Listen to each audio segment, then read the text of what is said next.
Hello, everybody. Welcome to the watch party for Back to the Future.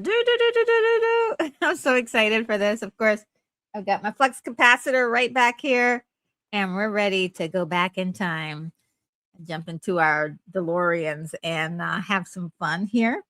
If you can bear with me today, have a little technical difficulty with my internet, so hopefully I'll have a strong stream today. And I have my auxiliary computer over there, which is, and we're having a hard time with that too. So bear with me. We may get like a blaring sound of um of something. And so just oh, here we go. Hold on a second. Maybe I can catch it before it happens. Uh, did I do it?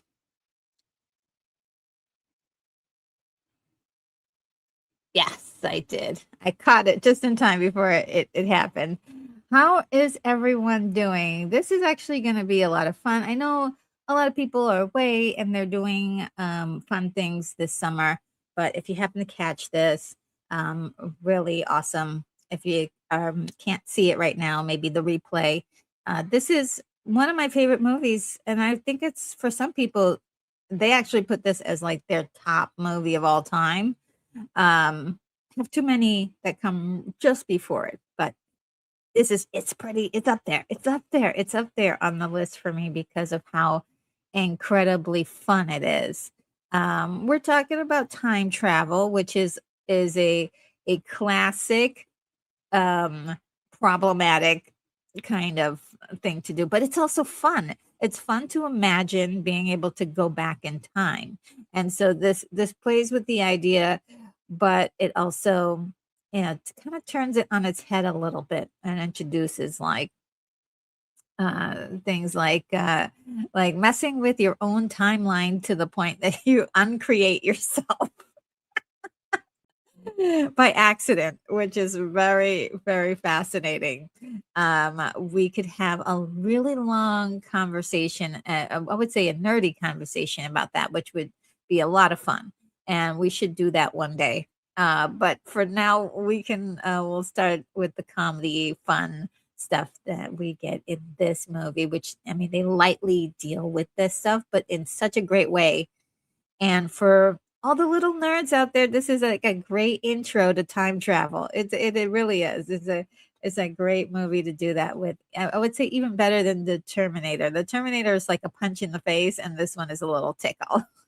So let's get to the comments and see who's here. Who's here? We've got Charles Ratcliffe, and it looks like he stopped by. He left us with a little a link for it. I guess it's going to be free on OKRoo. Um, and so you can use that if you want to. There's so many ways that you can watch this online. Um, like almost all the platforms have it except for Disney, of course. But there's a lot of different platforms. I think this was TriStar, if I'm not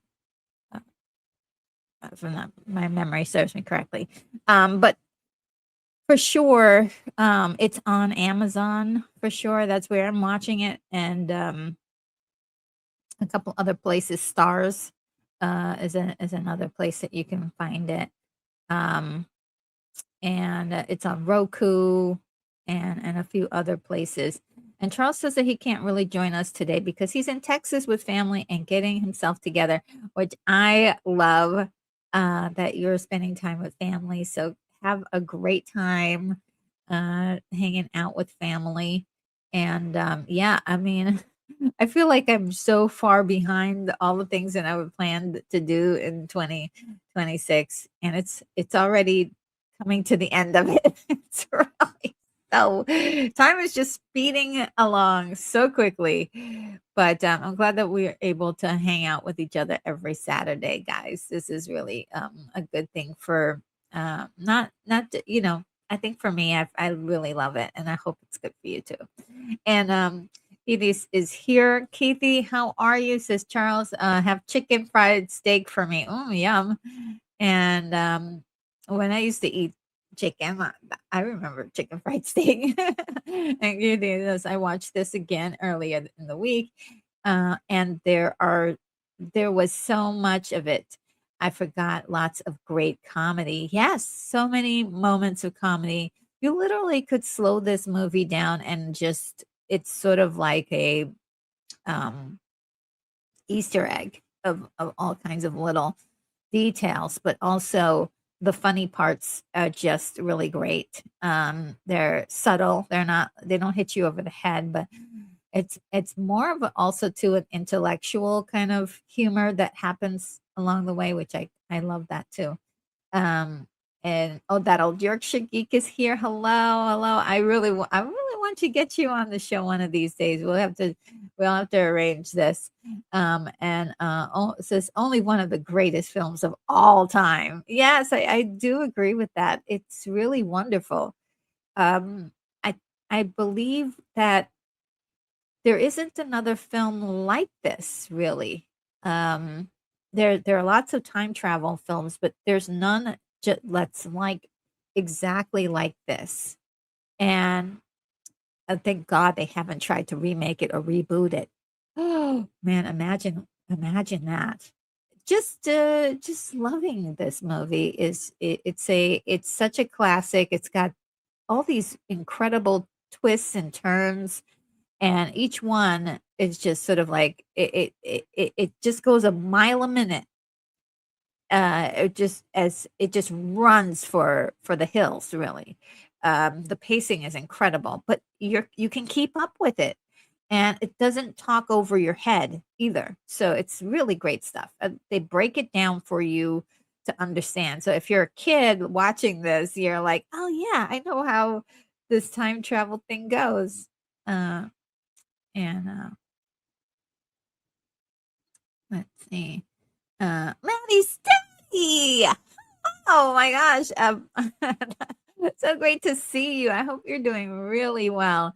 The Time Retro just realized the other day that YouTube unsubscribed me. Oh, yeah, I know. It's just going through all my list of subscribers and unsubscribing people. I can't control it. I haven't done anything.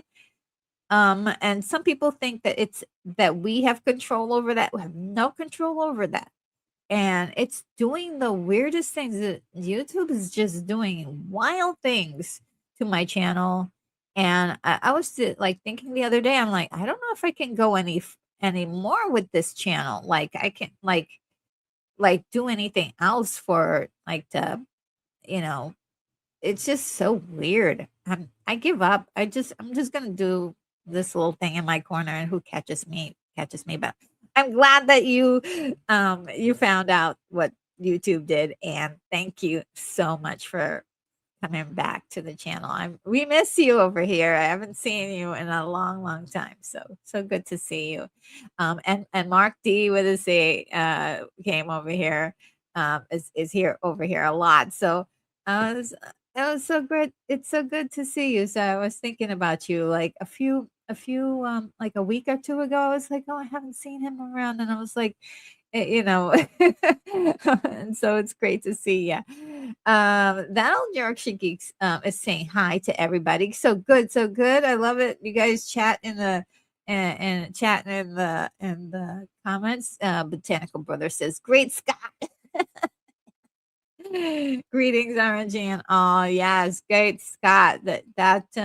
Now, Great Scott is referring to something. I don't know if anybody knows what it's referring to.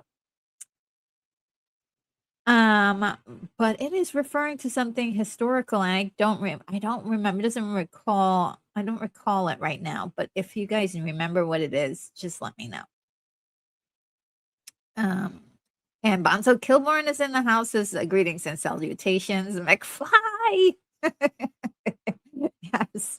Oh my goodness. And that old Yorkshire geek says the grandfather paradox. Yeah, yeah. The grandfather paradox is a very real thing. And I'm going, I'm writing my story right now about time travel and dimension hopping.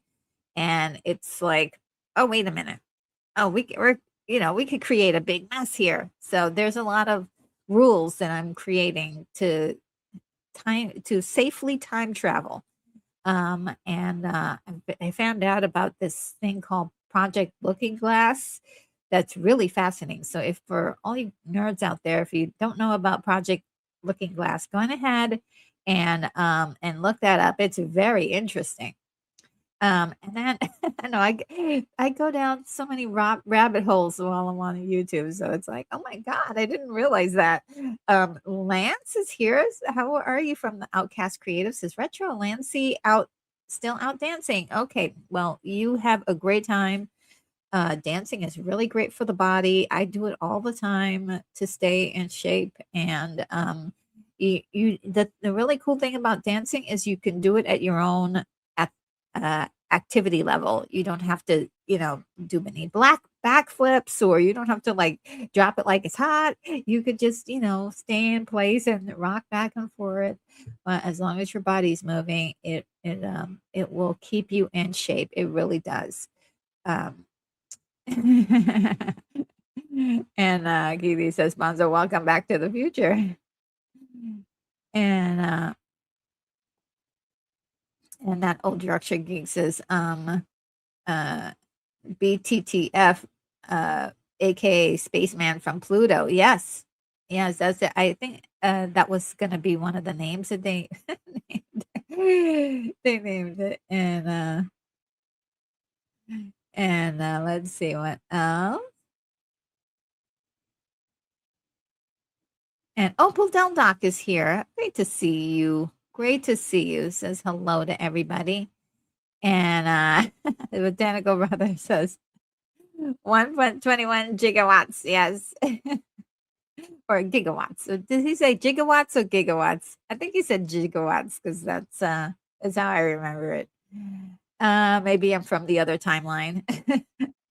And Bonzi Kumar says, Retro Nerd Girl, have you gone vegetarian? I am vegetarian. I am vegetarian, I would say. I bounce between vegan and vegetarianism, because I guess where I'm at, I really can't really get like good meat that's clean. And so I am very allergic to whatever they're doing to the meat these days. So yeah. Long story, but yeah, I get sick if I don't if I eat certain things, and including like regular candy like Skittles and stuff like that. So I really have to be very careful about what I eat. Um and Botanical Brother says there was a Saturday morning cartoon based on this cartoon back in the day. I believe so. I remember this. Do I remember Back to the Future cartoon? I remember Teen Wolf. That was fun. That was a fun cartoon. I remember Teen Wolf.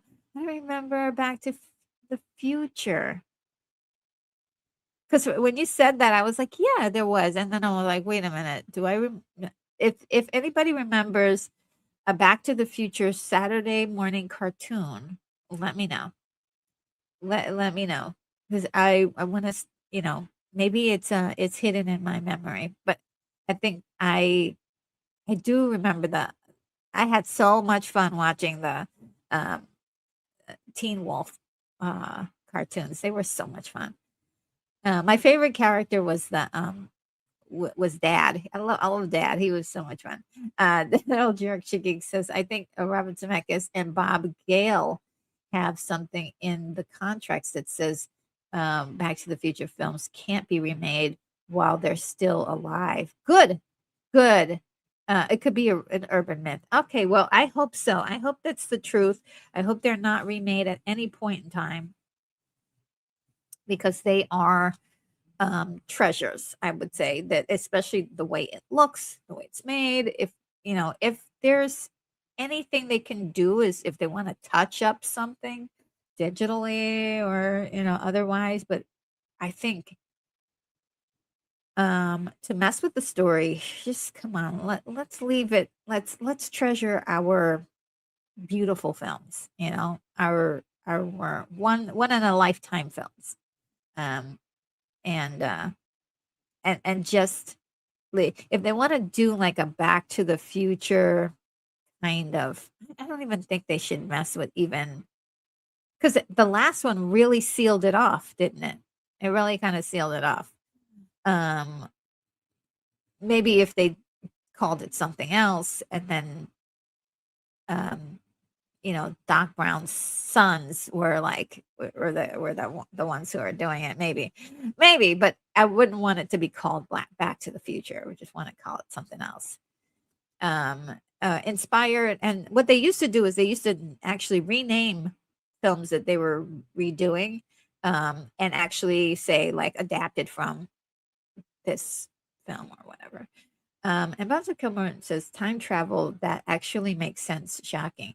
So this one was actually not bad. They had rules and they had consequences, big time, big time consequences that you could really see. And Maddie's Daddy says, I got unsubscribed from most of the channels I used to view, all except Mark D with a C, Anti-Derivative Jill, and Canadian Spider-Man. Yeah, well, those are good ones. So they didn't they didn't ice you out of your selection altogether. I found out too there's a lot of channels I had subscribed to that they unsubscribed me from. So yeah. I have to every once in a while I have to go through my subscriber list and check things out. And then some people also change their channel names or change their content altogether. So it's a good time to also unsubscribe if you see something you don't like. What is this? How did I get subscribed to this? And that old jug shit geek says YouTube are making it's so hard for creators to earn anything from the platform. Yeah, it's just horrible. I don't get anything from this. It's really annoying, but it's okay. I like doing this on Saturdays with you guys, so I'm doing that. And also I'm still doing reviews and stuff, trying to get that done, as well as my own work that I have to do to make the bills work too. So I'm really like an octopus here, going like crazy. So we'll see how it all pans out. It gets to be really almost like a punch in the gut when you've been working on a channel for 10 years like me, and you're still kind of like, what is every time I think I have a handle on it, they change something about it. And Simran is here. How are you? It says, my sweet retro girl, time traveling hugs. Oh, thank you. Some hugs back to you as well. And Maddie's Daddy says, I heard that YouTube randomly unsubscribes people so that they can pay out less. I don't know if it's true or not. Probably. Yeah, probably. It's so funny. I have another channel, it's a music channel, where I write the lyrics and have AI music to it, and it's really interesting. I've got haven't they don't put out my stuff, so I don't even know how I get views from it. So I do get views from it, but these guys are so greedy that at my channel with so little subscribers, with no hope of really getting any monetized, they monetize my content there, which is so stupid. I'm like, wait a minute, why are you monetizing my content? And you're not you're not going to pay me anything ever.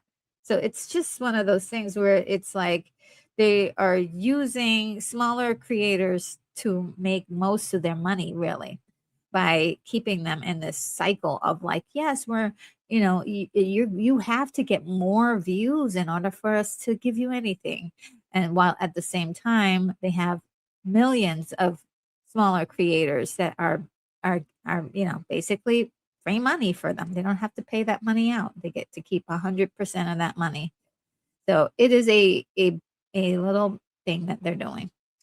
And there is no competition for them, so there's nowhere else to really go. I've tried other places and it just doesn't work for me.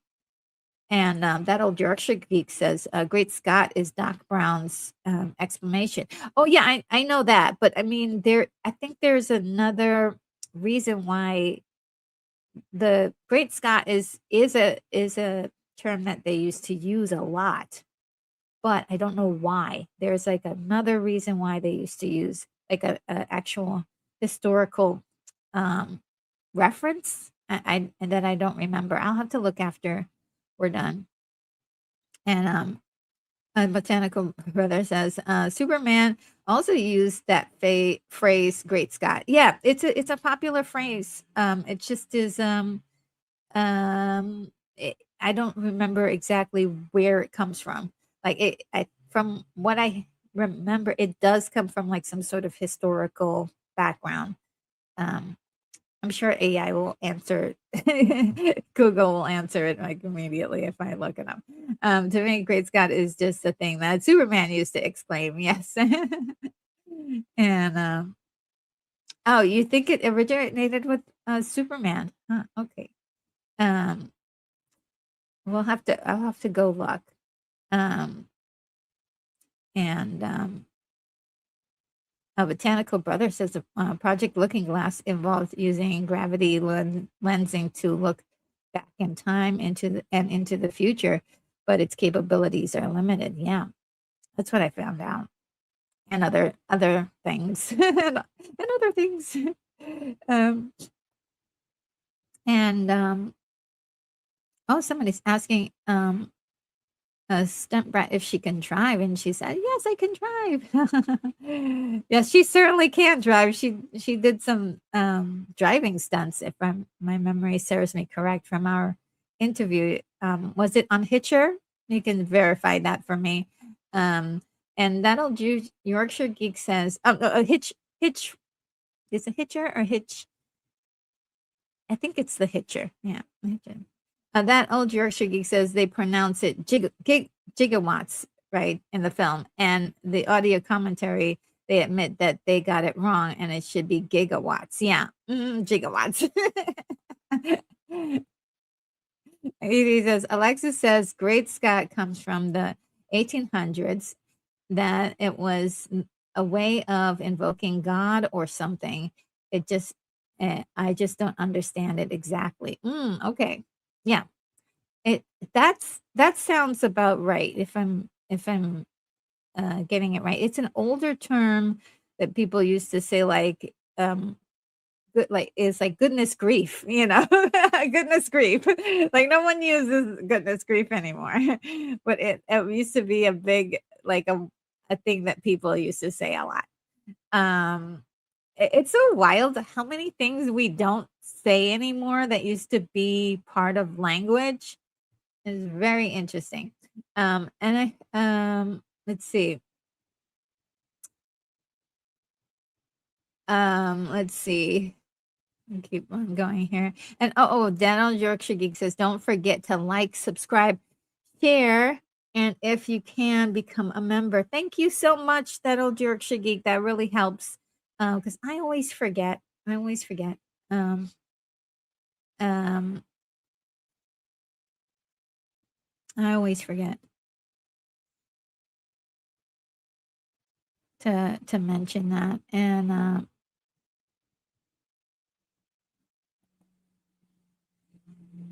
Keith E says, fun trivia. Fox's middle name is Andrew, but they put a J in there instead. Oh, interesting. Michael A. Fox instead of Michael J. Fox. Because I'm sure people were like, what does the J stand for? And Botanical Brother says the movie was temporarily re-released in theaters in 2015. They should continue to do stuff like that because I believe it's a great way for younger kids to be, or just people in general who never saw it in 1985, to be able to see it on the big screen for modern audiences. It's really a lot of fun when you get a chance to see that and get the experience. And Sunbread says, great year 1955, Disneyland open among other debuts. Oh, okay.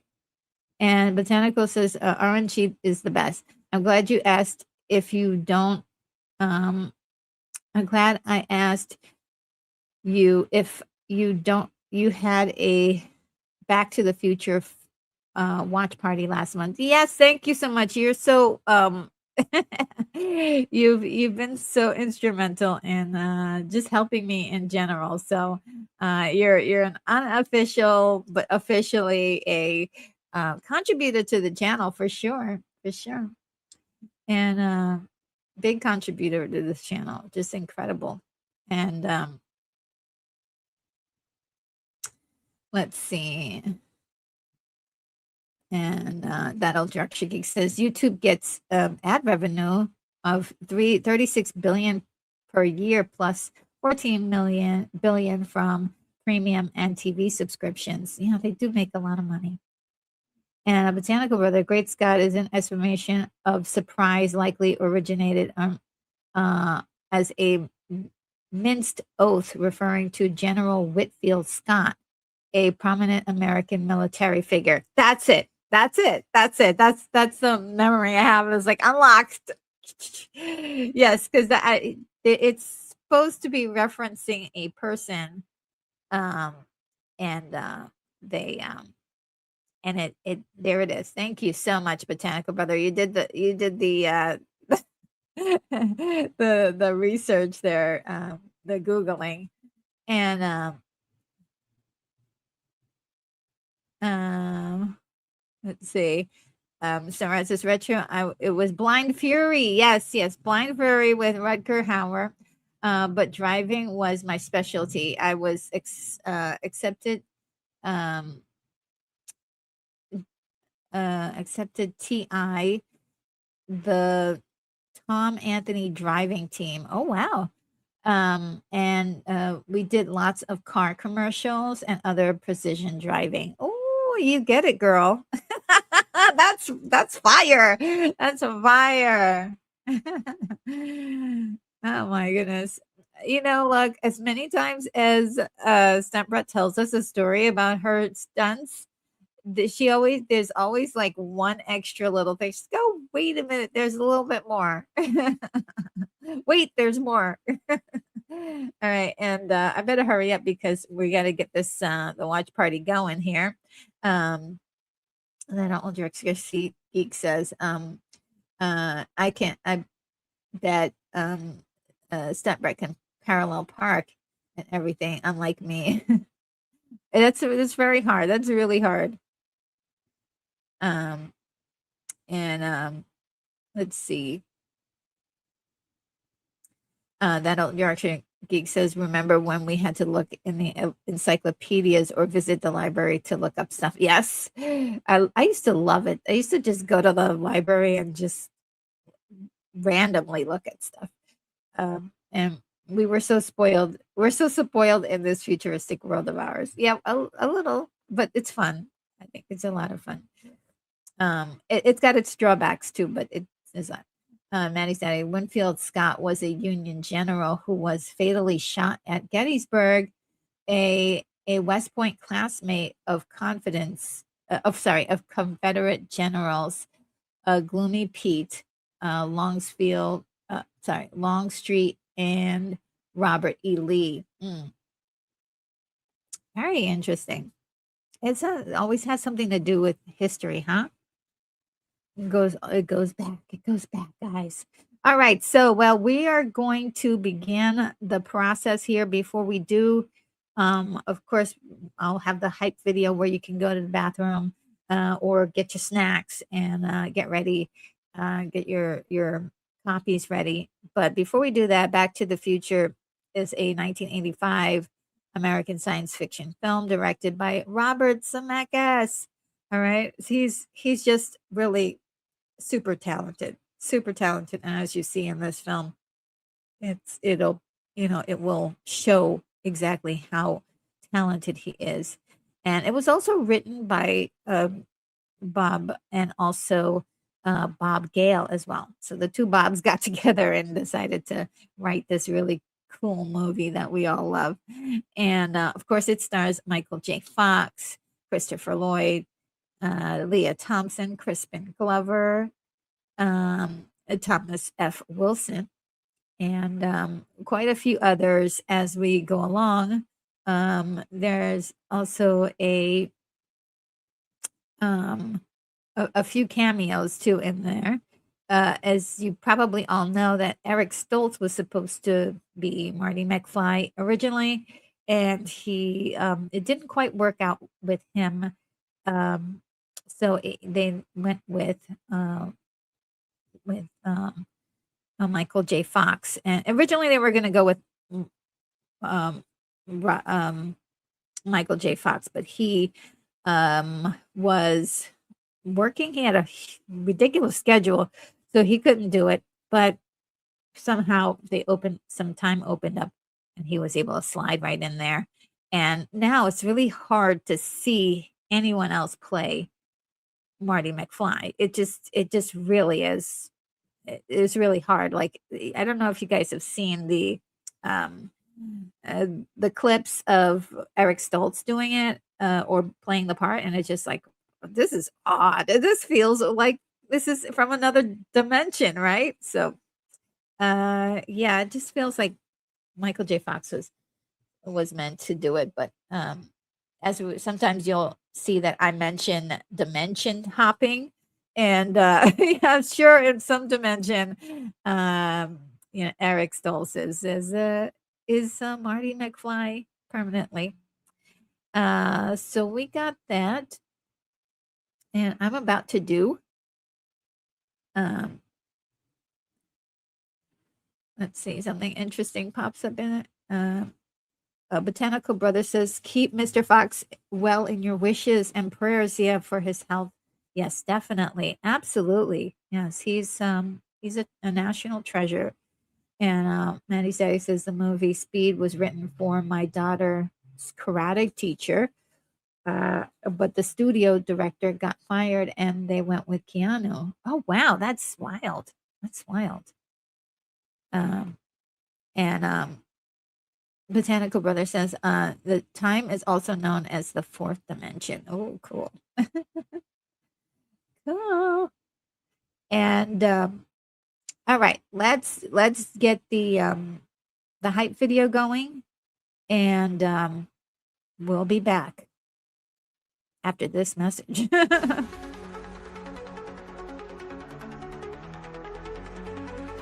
on, it's party time. Hear the alarms chime. Let's watch a movie. It's time to get groovy. It's time to party, party, party. We got to party, party, party. It's time to party, party, party. Party, party, party all night long. All night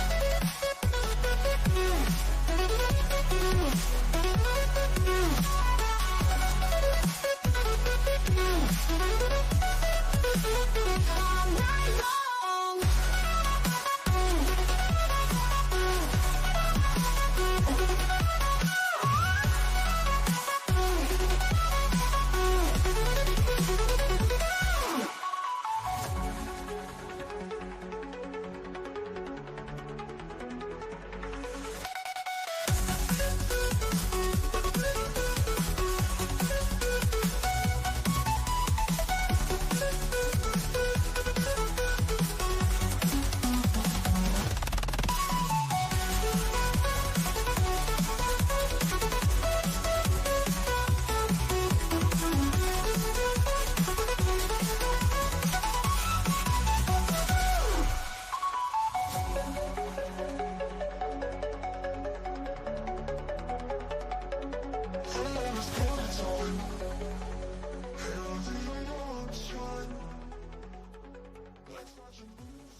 Oh my goodness, I love that video too. Botanical Brother says, I love this woman's video montage. Thank you so much. And that old direction geek says, popcorn time, woohoo! And Keithy says, "Where's Jamie with the popcorn?" I know. Where's Jamie? Jamie, we miss you. Where are you? Come back to us. Hopefully, she'll show up later on. And that'll jerk. She says, "Plain popcorn is very healthy snack. It is.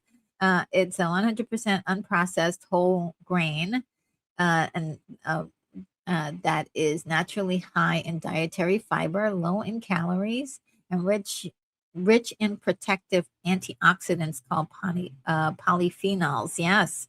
Right. Thank you so much. Yes. Hello, Yorkshire Geek. That's great. And Stunt Brat says, "I love visiting the set of Universal. The town square has there has been countless films. Yeah, Universal definitely a solid company right now. It's one of the most solid at the time at this time because of course we know about what's happening with Warner Brothers, which is a pure shame. They should not be sold. They should not be selling Warner Brothers to anybody. It should be its own company. But obviously, it was going through this thing with Paramount, which is it's looking really bad.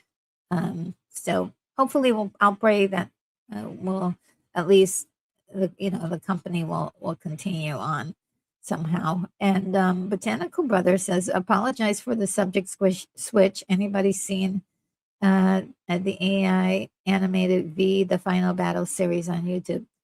No, I don't think I have. It sounds interesting. Well, I'll have to check it out later. V the final V this TV series from the 1980s. You know, one of my favorites, hands down. So I'm in. You don't have to ask me twice. That old jerk Shiki says my popcorn isn't plain though. Well, you know what? It's okay. It's mostly healthy. But you could put like salt. I like putting a little turmeric and salt on mine. It kind of makes it look sometimes some people will put yeast on it, and it will taste like cheese. There's so many different options to put on popcorn. The best is caramel. And Botanica Brothers is the Universal Studios Back to the Future ride back in the day. Oh, yes, yes. Yeah, I forgot that. Yeah, I forgot it was Universal Studios. So okay, so yes, Universal Studios. Yep. Um, they're pretty cool. I like them. As long as they keep going, it'll be wonderful. All right, so let's begin the countdown. Let's start this baby up. Get my timer going. So if you're new here, the way it works is that you have your copy, I have my copy, and we watch our copies together. Our friend, let's see, we're lucky enough to get a link. Let's see if I can pin it.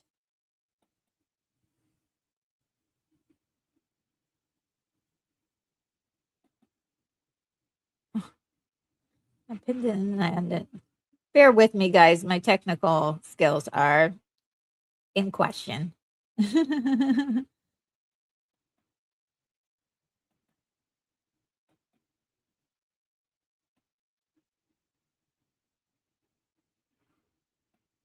All right. That looks good. All right. So I just pinned the link for anybody who doesn't have a copy. I'm watching it on Amazon and tons of other places that you can watch the movie. So the way it works is that you watch you have your copy, I have my copy, and we watch our copies together. We'll use this timer to kind of start together, make sure that we're all on the same page, starting wise. And then I also have a visualizer with closed captioning. So even if you don't have the movie, but you know the movie, right? You'll be able to see the closed captioning and all like bits and pieces of where we are in the film so you could keep up. So I've got many different ways for you to be able to participate, even if you don't have the movie. All right, so here we go.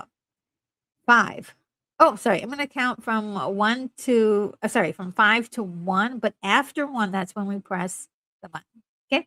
So, here we go. 5, 4, 3, 2, 1. Hit that button. And, let's see, I'm gonna get the right no there we go. I got the right layout for you. And then, I am gonna try to catch up with you guys with my copy. The beginning of this movie is very similar to the beginning of Time, the Time Machine in 1960. So,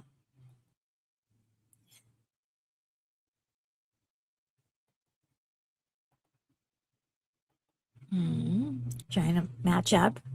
It's very, very much okay. I think I got it to the second.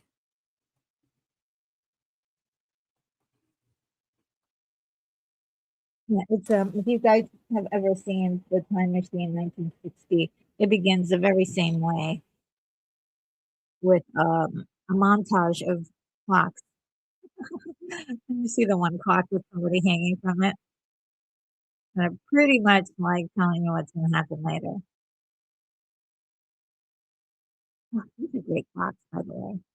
I love that green owl with the all the sparkles. Crown Mansion destroyed.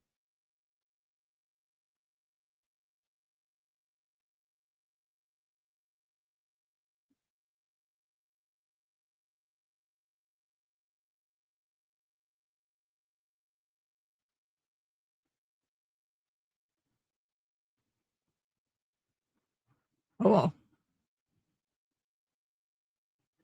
Oh, no.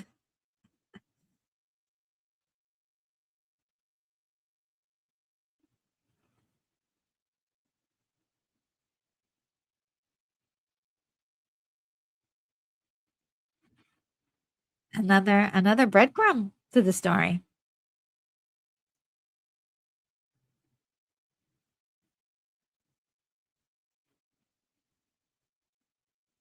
Ah, I love this storytelling because it's like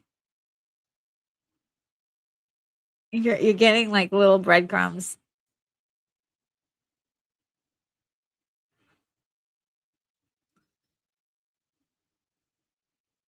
I love all this automation. That old Yorkshire geek says, "Oh, George Pal's The Time Machine, another fave of mine." Yes, it's I just love that movie. I did do a review for The Time Machine, and we did watch it as well. So we did a watch party, and I gave my commentary as we did that. Oh, is this dog food? Oh, this guy, that's Doc's place. These are all the things that Doc is obsessed with.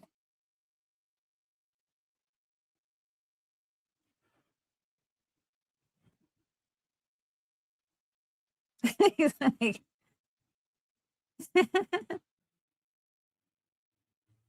there's the plutonium that was on TV.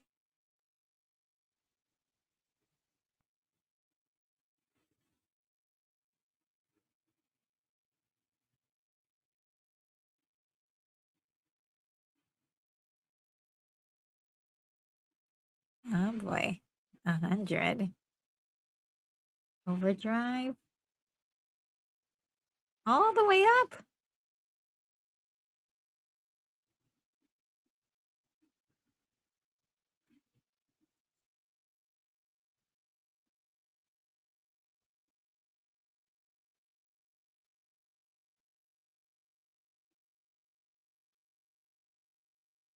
It's just turning everything all the way up.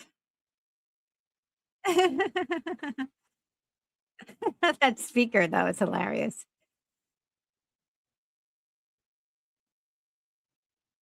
Oh no.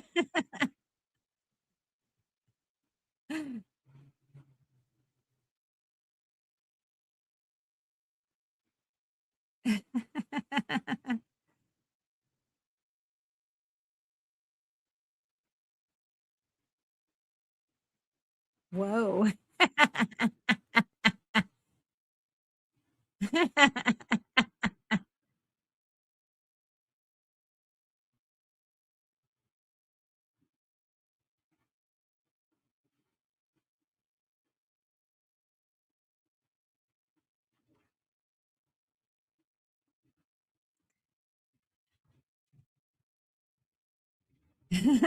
Doc, what's going on? I love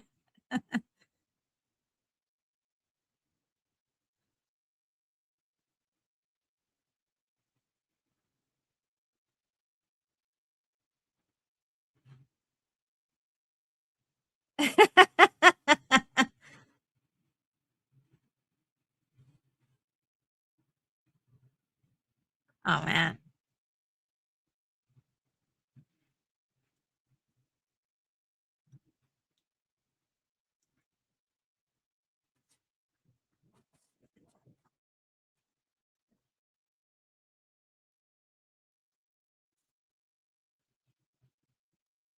Oh, no, I've got buffering.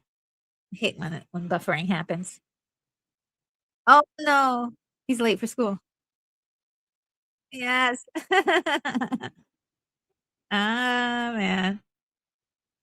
This music, come on. Huey Lewis and the news, man. This is great stuff.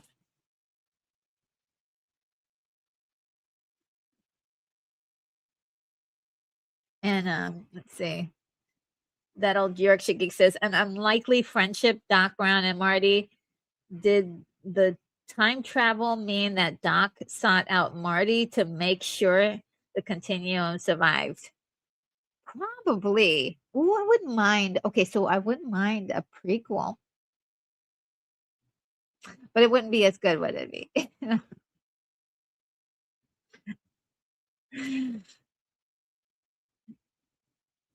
I love how he just hitches a ride to school.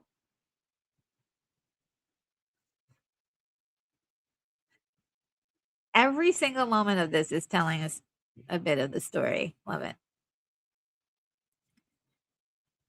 Like every poster, everything.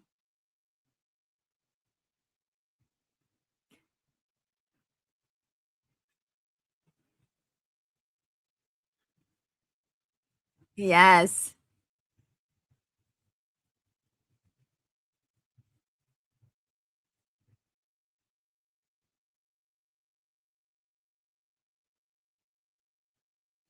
By the way, this um actor that's bald here, he is he's great. He's like really great in a lot of the things that he's in. He was in Masters of the Universe, the first one.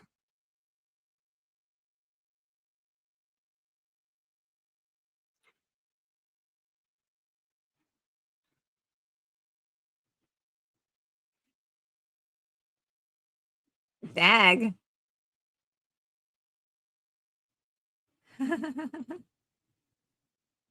Oh, there's Huey Lewis.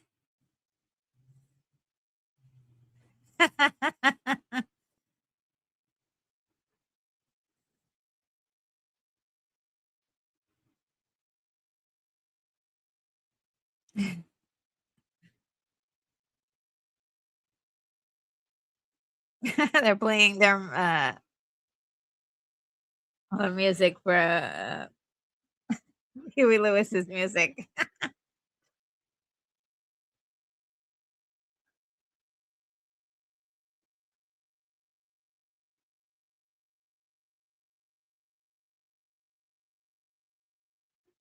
He's tearing it up. It's too darn loud.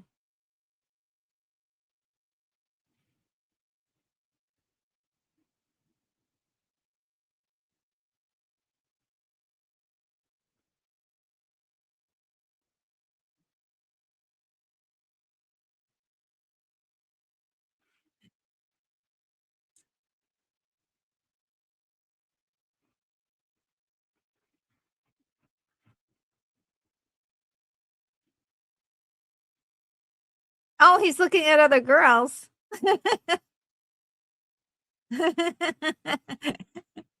My goodness, that's pretty bold. I didn't notice that before.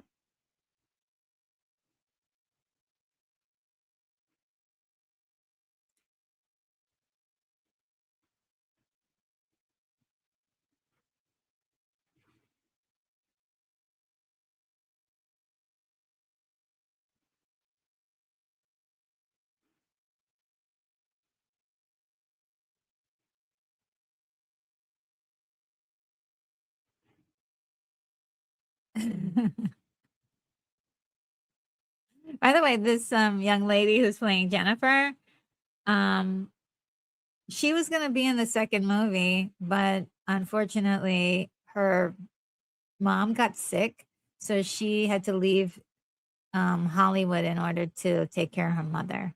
This is like a heartbreaking kind of story, but yeah, she's a good lady.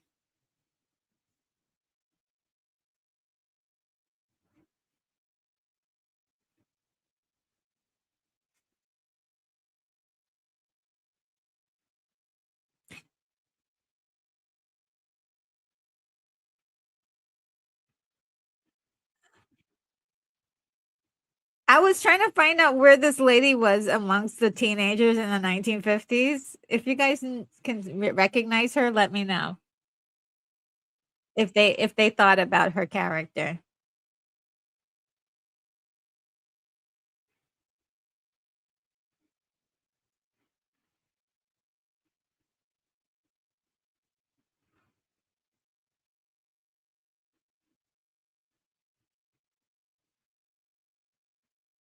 His music in here was just perfect.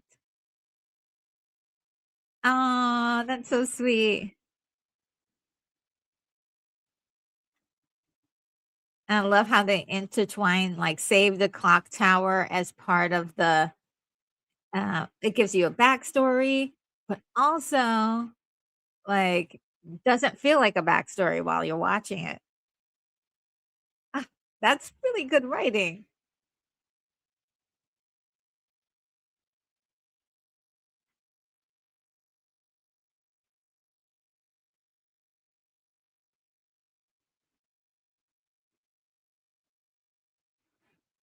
Oh, no.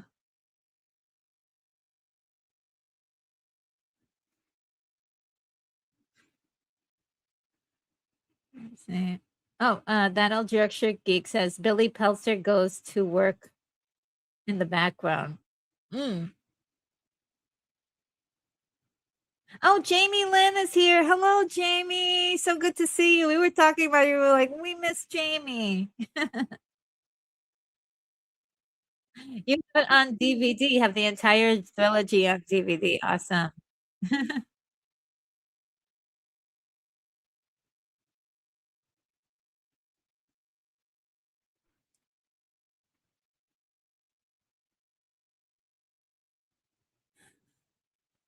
That's Biff, man. He's the most irritating character, but he played so well. That guy, Tom Wilson, really kills that role.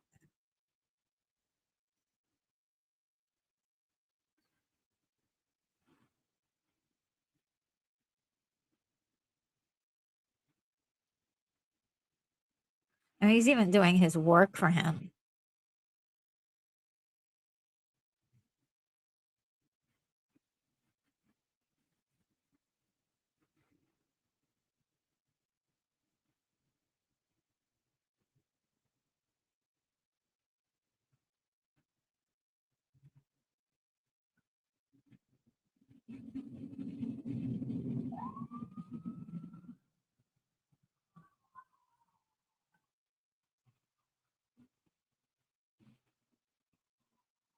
I like the subtleness, like a look of almost guilt that he's getting side-eyed by a kid looking at him like, this is, who are you? So subtle. That's why this movie is so great.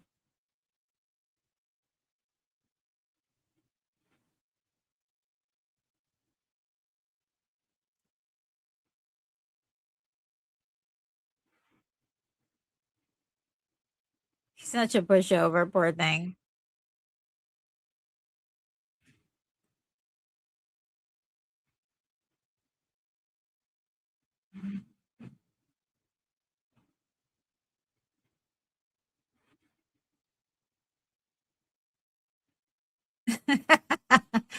Lorraine is like on another level though.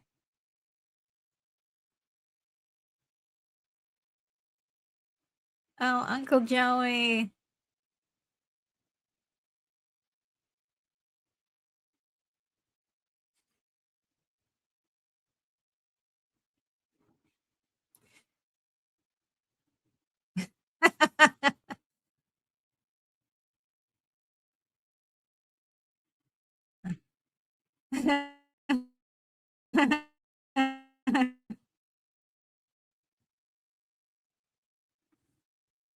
I'm having so many troubles with streaming today. I got buffering.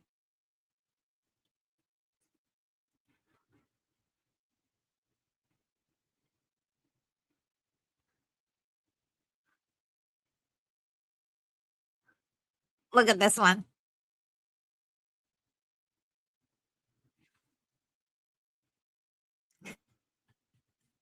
I love this. These are all things she's gonna do later. I love it.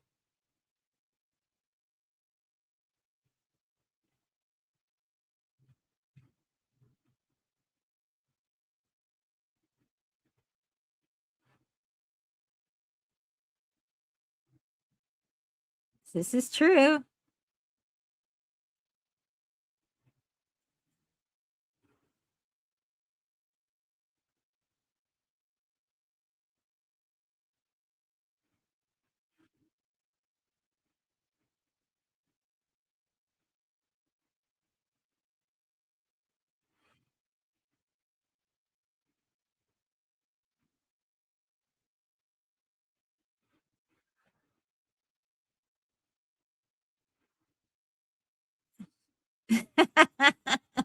Love the way she's like the fish under the sea.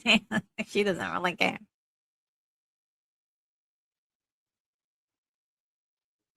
George is like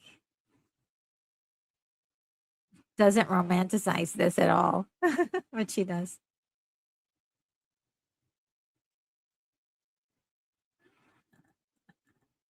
She's so oh my god, she's so unhappy.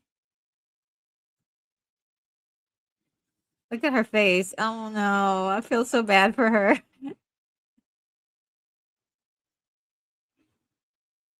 I feel so bad for her there.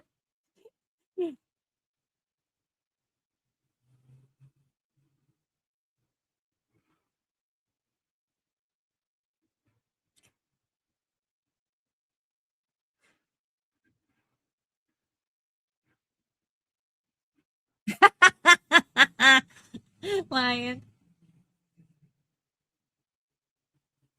That old direction geek says for some reason Marty's sister reminds me of Velma from Scooby Doo. Yeah, she does. That actress was in a lot of movies. I believe a lot of teen movies too. Like just playing that like the comedy relief kind of character. But I think this is probably her most famous role.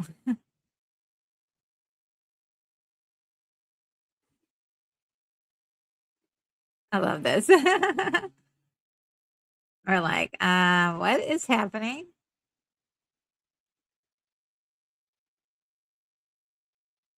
They set it up with so much suspense too.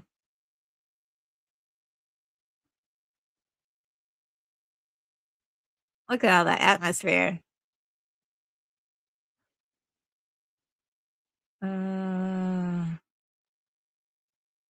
oh, do you hear the flutes in the background? So cool. Come on.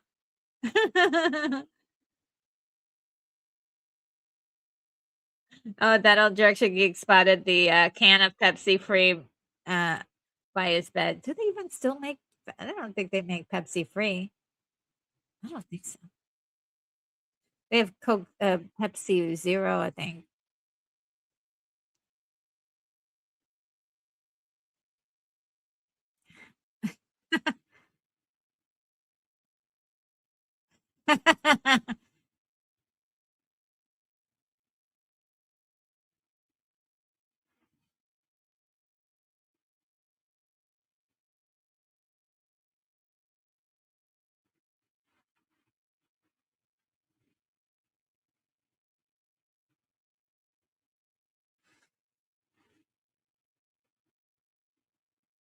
He knows what he's doing. He's making Marty film all of this.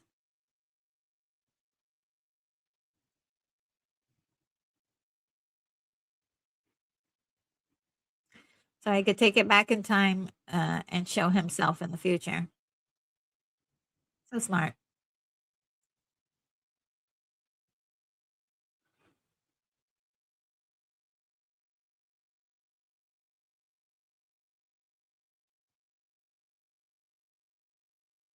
Ooh.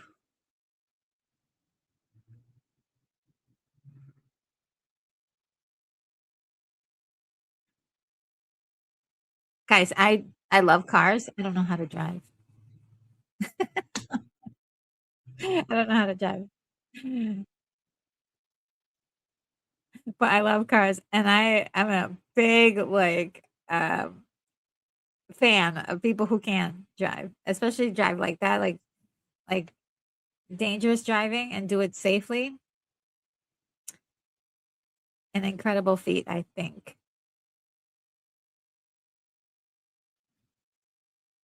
Botanical Brother says, "I want one of them, DeLoreans." I know. I've seen of quite a few in real life. I don't know if you can get any of them now, and used to people could make these things on their own, but, like, trying to get away. He's like, "Ah, this looks dangerous. I'm gonna stand to the side."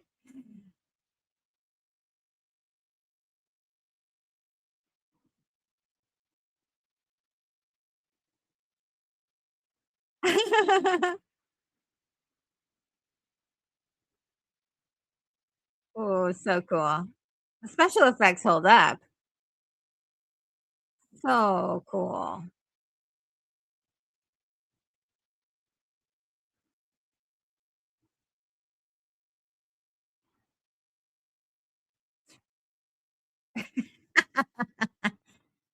Out of time.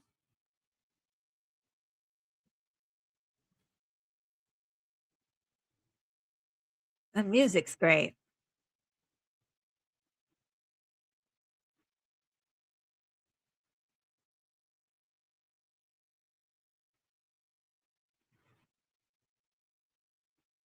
I love the panic in his voice and his face. It's like,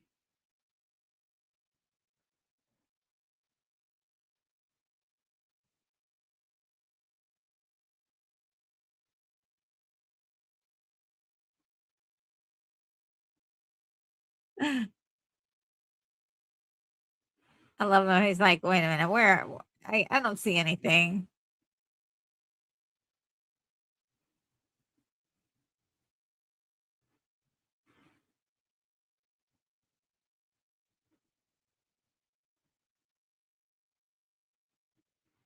Uh-oh. Ooh. Oh, that's some cool driving.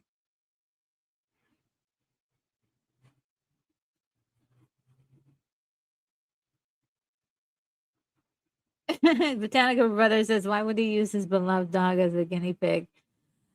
Well, let's put it like this. He knew it was gonna work because he saw the video of it working, so it really wasn't a risk. And he'd already done it back in, the 1950s, so he knows this is gonna work. It's not a, um, experiment. He knows it's gonna happen, but he has to do it in order to show himself the video of this and also prove it to Marty as well. Ooh, Einstein.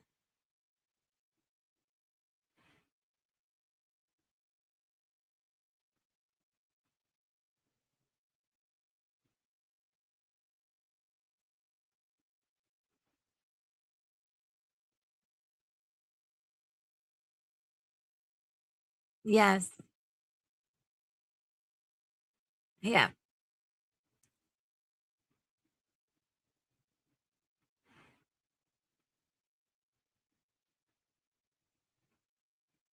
that is so cool.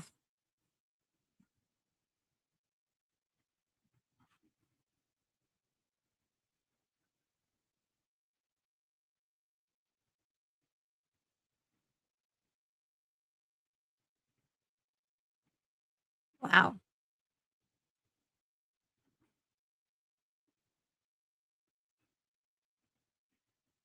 Ah.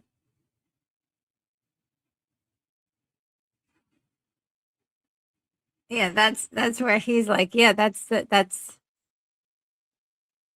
yes.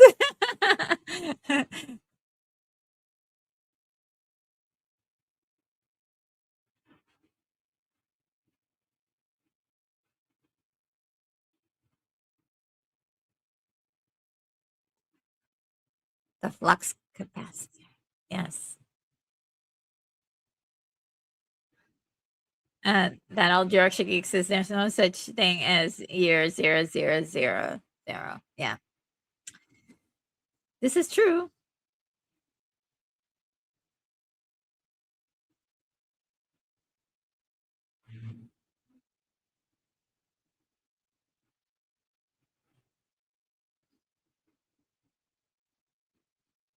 I love the insanity in his eyes. He's just able to do that.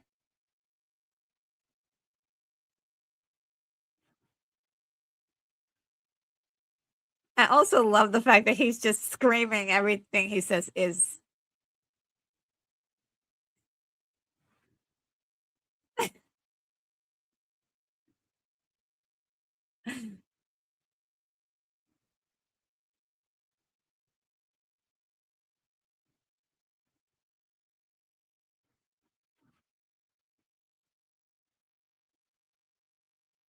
Oh boy. Ah, there's the plutonium.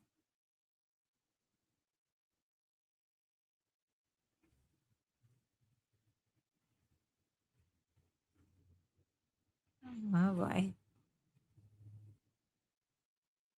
Careful with that stuff.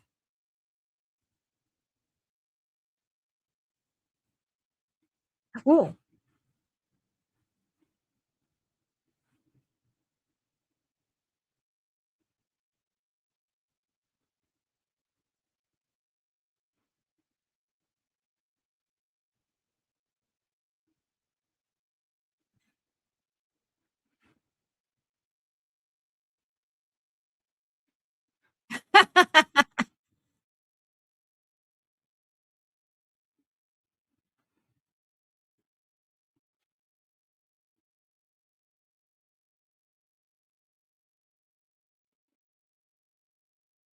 That's a go.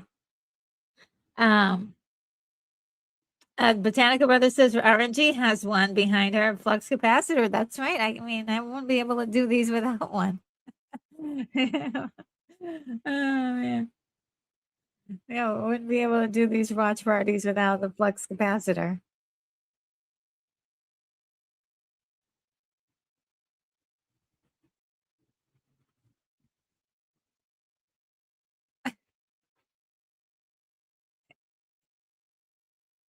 He's totally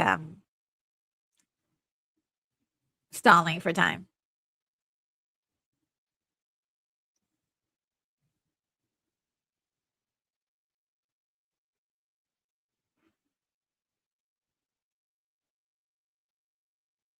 The more I see this, the more I see him performing for the for the video, for himself to watch, to kind of fill himself in on what happens.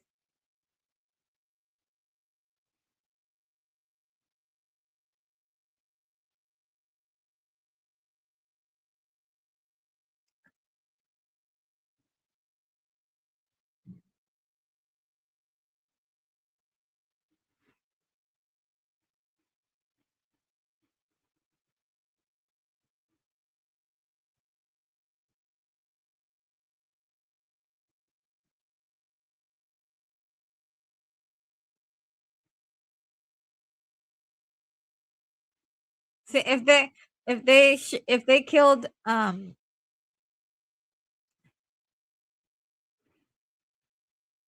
if they killed Doc and just drove away.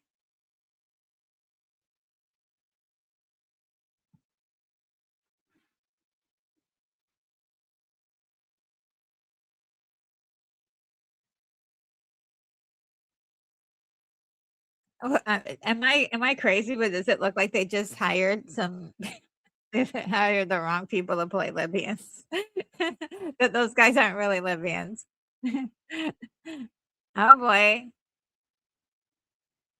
He's activating it, but he doesn't realize that's what he's doing. Ooh. The other thing too is that you don't want them to shoot the equipment. There's some, you know, very sensitive equipment on that, DeLorean.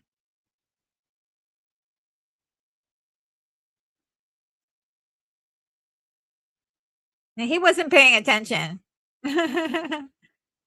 Oh, no.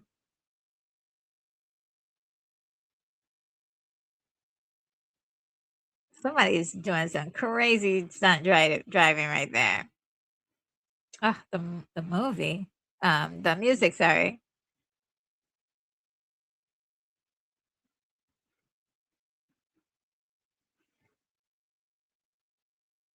Ooh, he forgot about the 85 miles per hour rule. Oh, 88 miles per hour. Woo!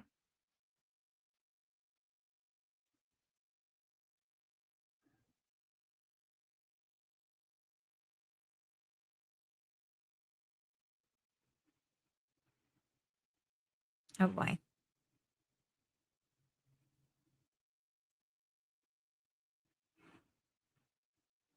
The whole family comes out?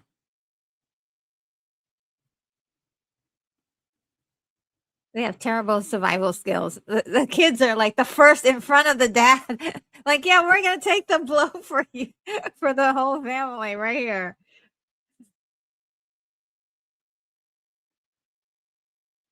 Tales from Space. Ooh.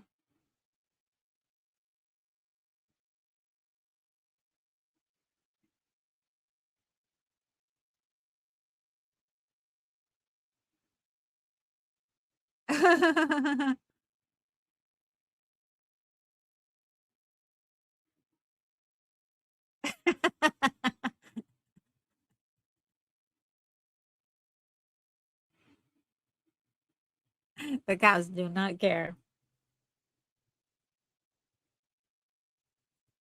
And Botanical Brothers says, there's that theme. Isn't it wonderful? It's just some of the most incredible. Ooh,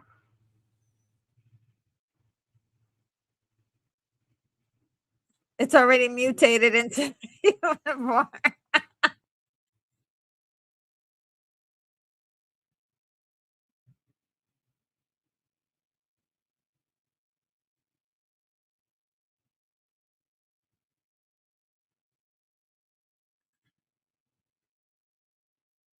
Oh, that was the Peabodys. Oh, so there's the pines that he was talking about. This is my first time hearing about the pines, like paying attention to the pines. So he was trying to build a pine farm, and Marty McFly just destroyed it.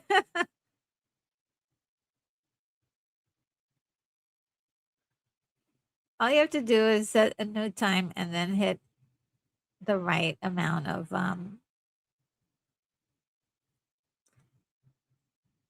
lion estates.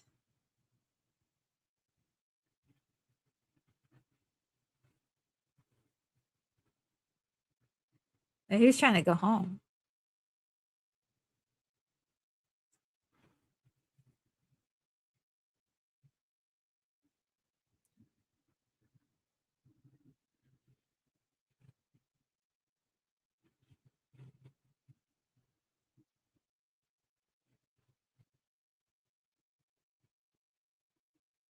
Oh boy.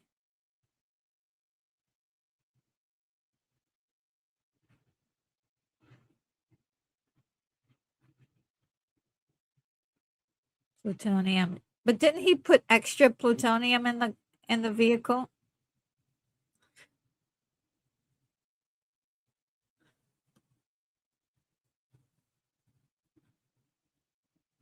Oh, he was about to. He was about to.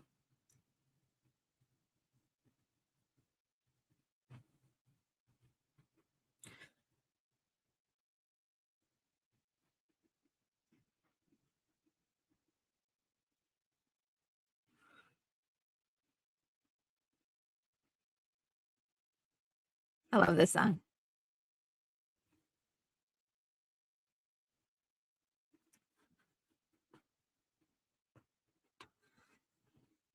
They have some really great old tunes in here, like Earth Angel and this song. A couple others, I think.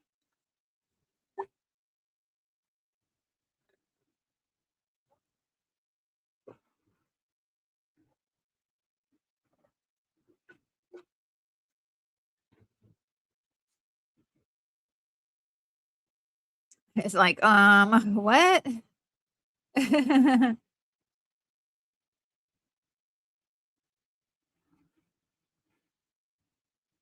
people are looking at him like, what is this outfit that you're wearing? So weird. He's about to get the shock of his life. Yep, the clock tower is actually working.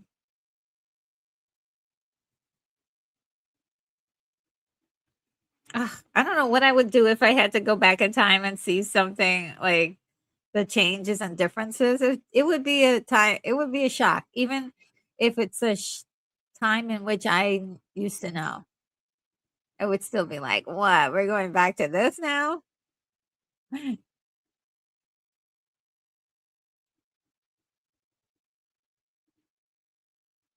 Oh, yeah, newspaper. What's the date? All right.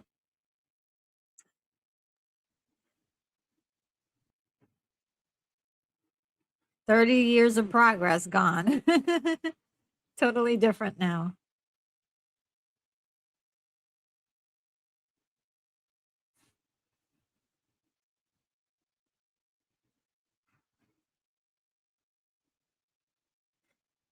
Life preserver. He thinks it's a life preserver.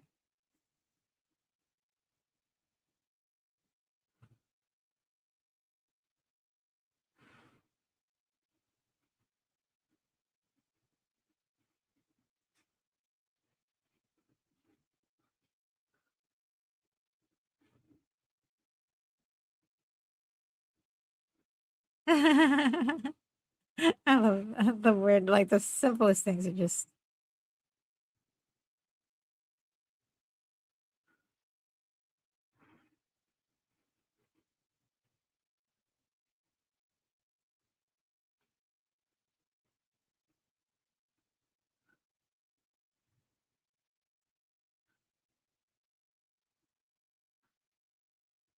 Pepsi free. There it's Pepsi free again.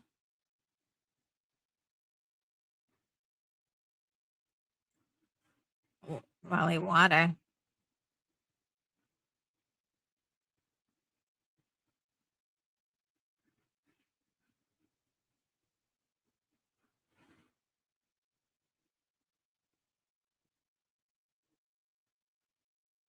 It's so funny how they did the same arm movements. There's Billy Zane in the background there.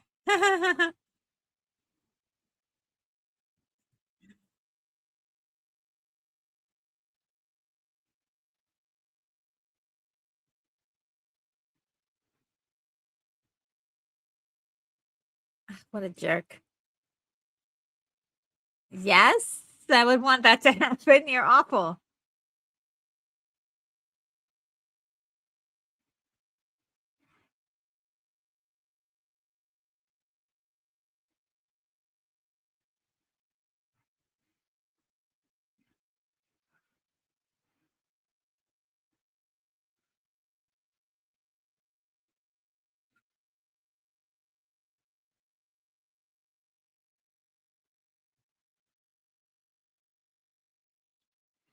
Poor McFly.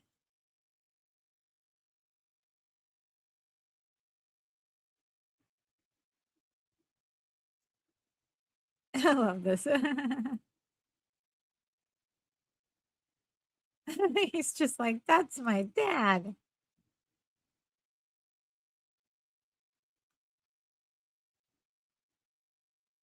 That's right. Just one of them.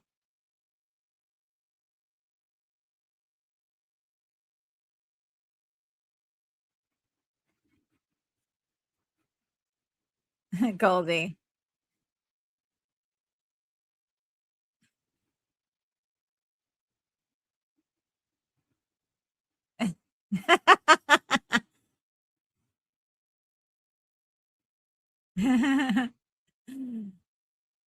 And this is like one of those things you don't realize until you look at the movie again and you see posters of him as mayor.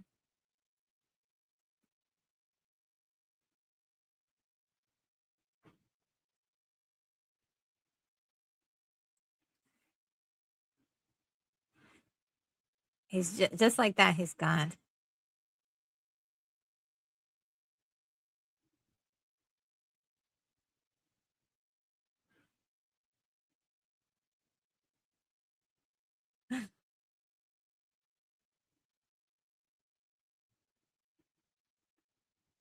There's the bike. Where is he?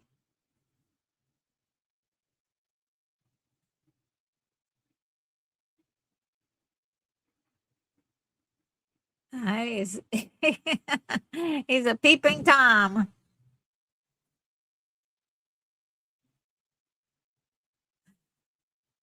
That's right, he is.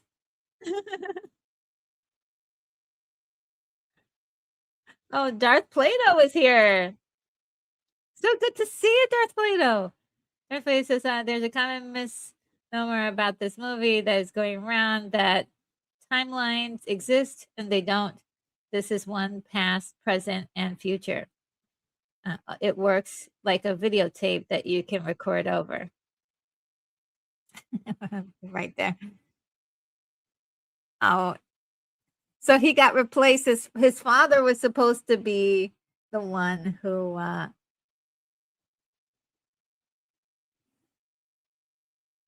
love that. She thinks like, oh, it's you, my mom.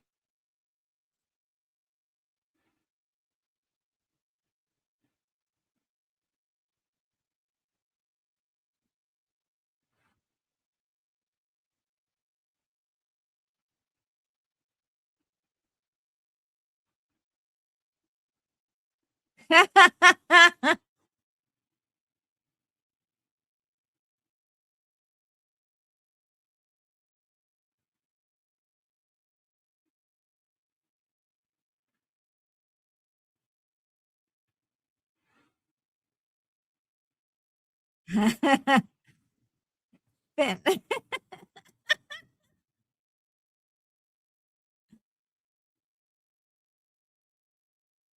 I love this.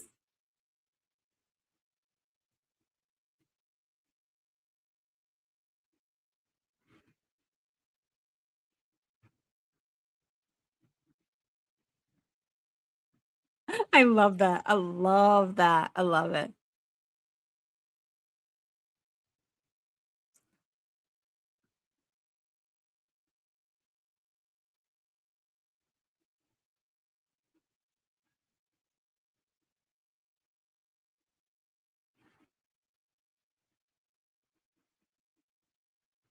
She's like totally enamored.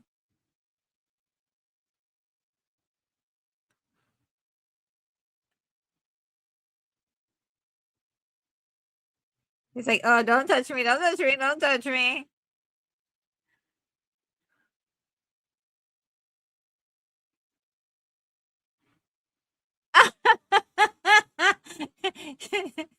She took off his pants and he has purple underwear. By the way, I love the actress playing the mom. She's so cute. All right, and Darth Vader had some more stuff to say. It says, in Back to the Future 2, he says it works like the videotape that you can record over. In Back to the Future Part 2, Doc introduced timelines as a narrative device for Doc and Marty to experience and know that time has been altered, but in doing so, it contradicts the first movie. And Uncle Joey loves being in his playpen because it looks like jail bars. um, And Darth Vader also says, if timelines existed in the first movie, when Marty returned to 1985, it would have been a different 1985, and there would be two Martys. And the first timeline, people could never see Marty again. Back to the Future has no timeline. Right? Yeah, sounds right. We're going to talk about this after we're done with the movie. It's really important.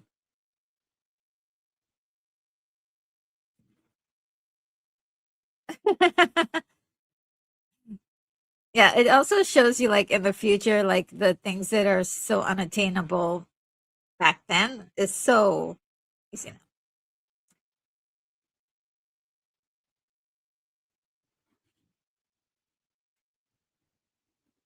Oh boy.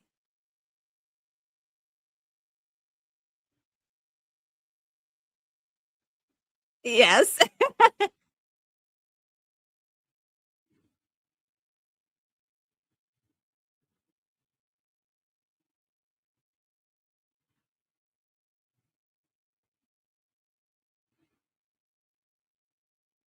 Yet. Nobody's home yet. I love that.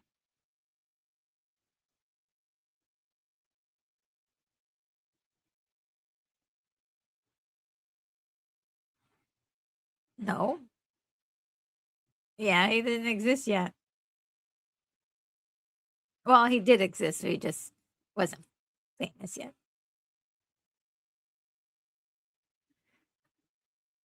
That's true. I love that.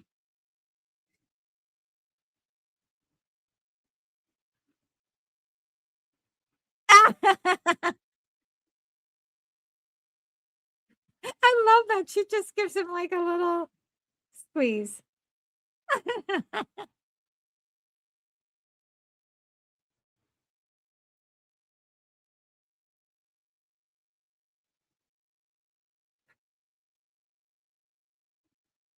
Oh, he's talking about his own kids. She's like in love. Okay, let me see what you guys, you guys are writing so much in the comments. I'm gonna have to go back on these. These are really good for after we're done with the show. Let's see. Uh, that old joke I did last week. We had Powers, Powers Booth, who was in Red Dawn, and this week we have Leah Thompson, who was also in Red Dawn. Great, great, thank you. That old joke, she geek. It's so true. Yeah, we're getting all the greats in this. Oh, Doc Brown. I love the way he just like, don't say a word, just come in.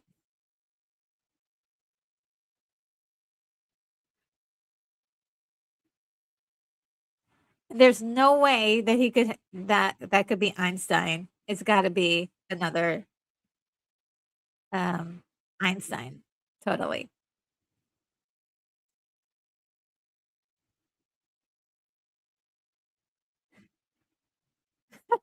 He's so cute.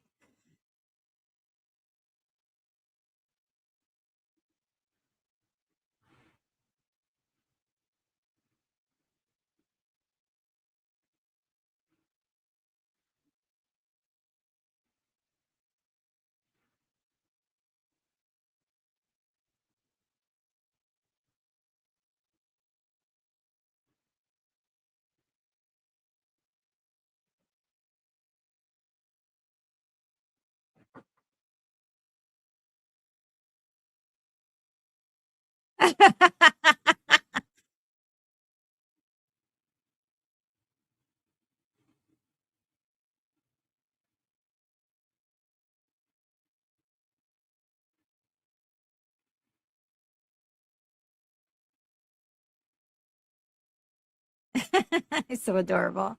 I was like, I haven't even been born yet.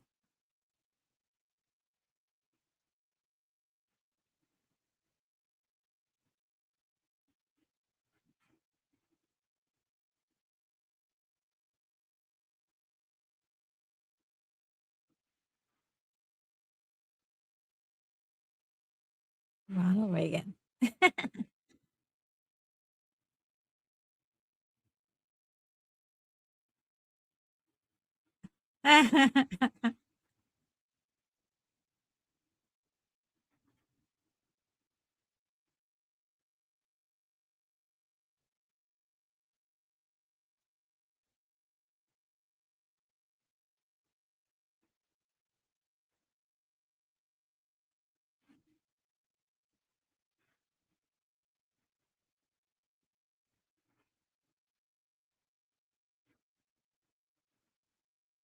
He's so lucky he said that.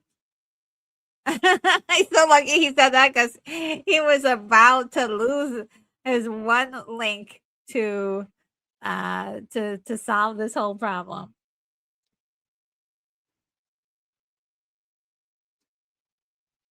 Darth Plato says, "I am your density." Yeah. See, it's coming up. It's coming. It's one of the greatest lines.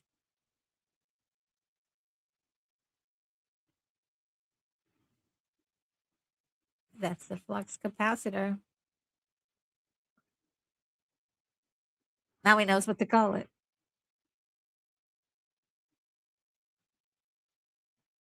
There we go. The flux capacitor. One of these babies right here. You gotta have one of these babies. I love it.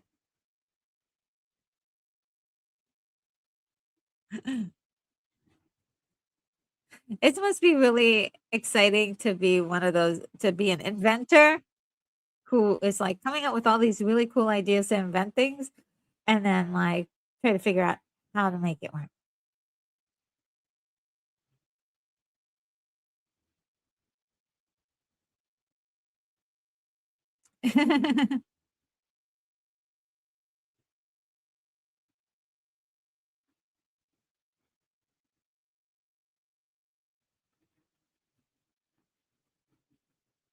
I love the wings.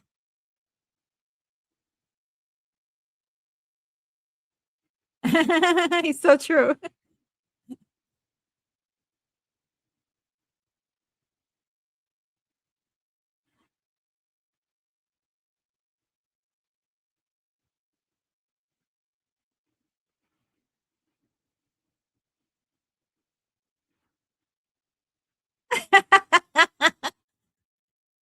I love how he just sells the emergency of this. Great Scott.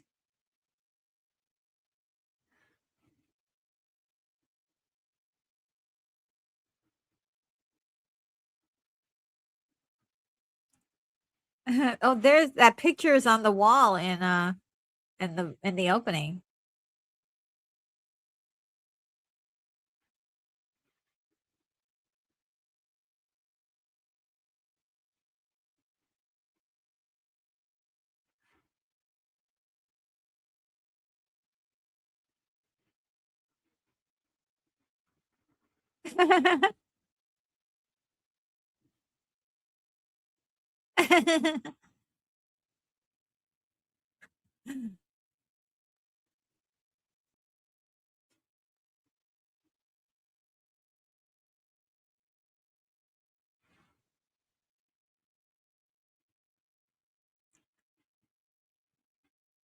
Yes, you do.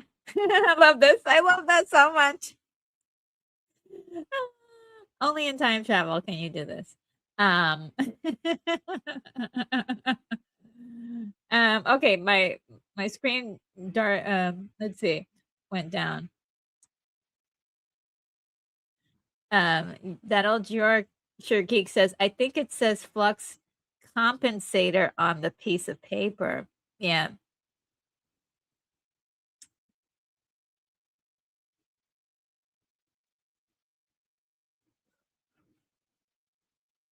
To the future. Yes.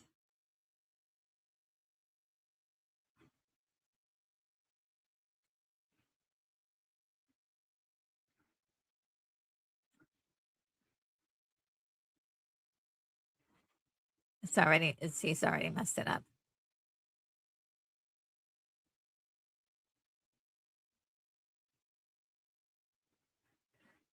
Hey.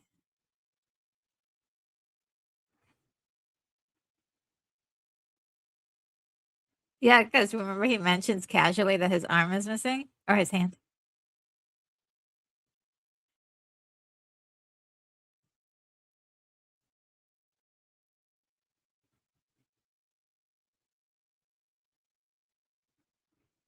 Oh no. Now, technically, the entire picture would the actual photo of itself and like all the things from the future that to do with Marty and his parents and it would start to disintegrate. It just couldn't exist. So I love that they use the picture, but it may be a little bit off. It's the best way to translate the idea of the existence being compromised.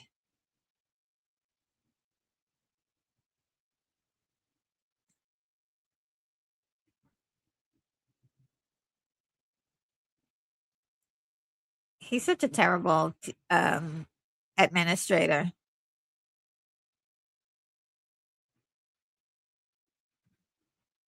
Oh no.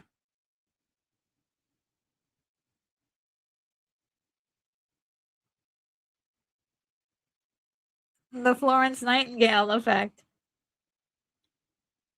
That old direction geek says, I mentioned it earlier, but RNG hasn't noticed yet, but I'm scared to interrupt her enjoyment.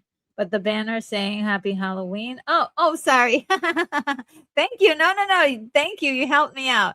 Because that's not the one that's the wrong banner. This is the banner I should be doing. Yes. Thank you for telling me. Thank you. Thank you.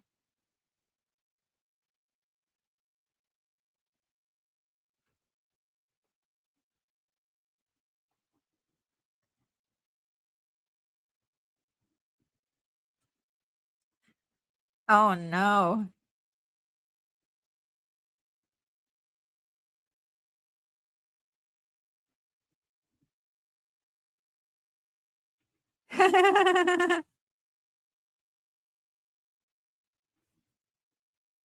I love his voice. It's like, he's got the hots for me.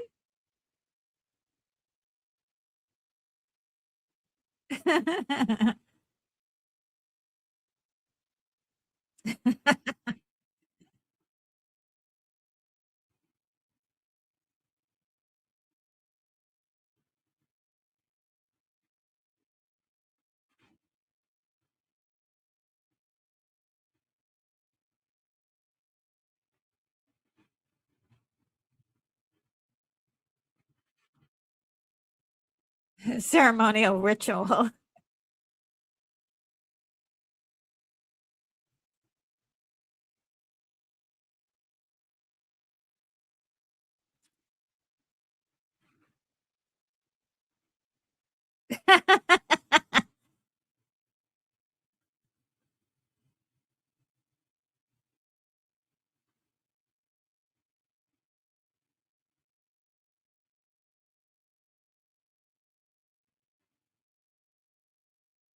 I love that. I used to do that when I was a kid. I still have the writings too.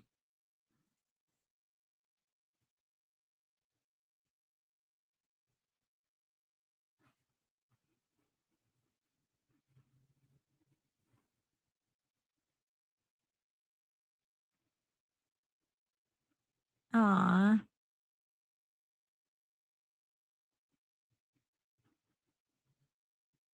aw. I love that he's connecting with his dad a little bit.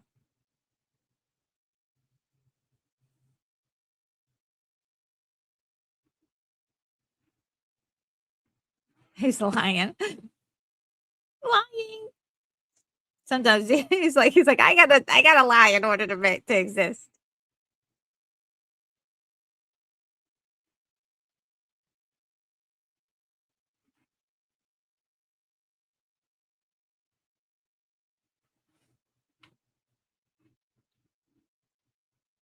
And the Outcast Creative says, Lancy from Raving, I love Back to the Future too. It's a 10 out of 10 movie. Um, That all direction goes to I mentioned it. Oh, yeah, yeah, you got it. Thank you. Thank you, thank you. Let me see. And Botanical Brother says, "Why would the erasure be gradual?" That's what I that's the only thing I would say. It would be instantaneous, right? Um,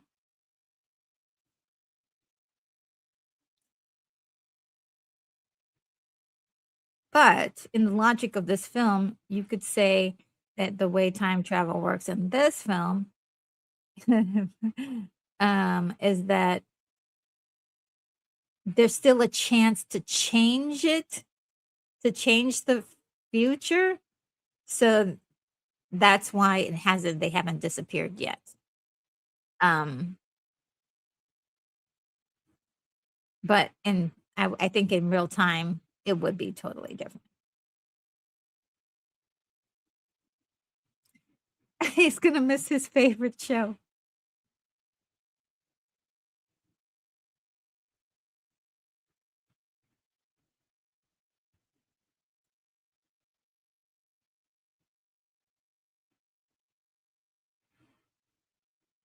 Also, back then, you couldn't tape the show. You couldn't like once the show was done, it's done. Like so, you had to catch the whatever it was live at that moment. Like if we were on television right now, like you could not go back and review. You couldn't like replay all that stuff. Just done. I know most of you guys who are in the audience knows, but for anybody who is just too young to know about the 1950s, that just wasn't. It's like you got what you got, and that was it.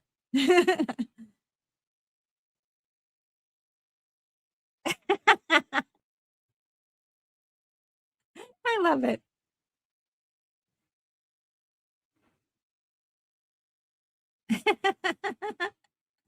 So cool.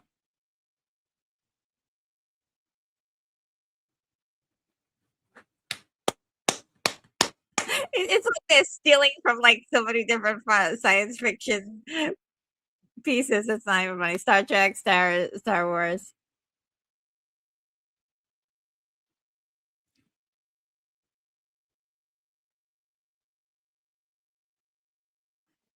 He doesn't even explain like why.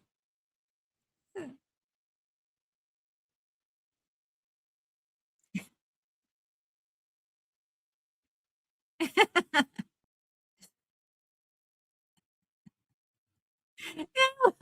love the way that Marty's like, yeah, don't you don't want to go around telling everybody this.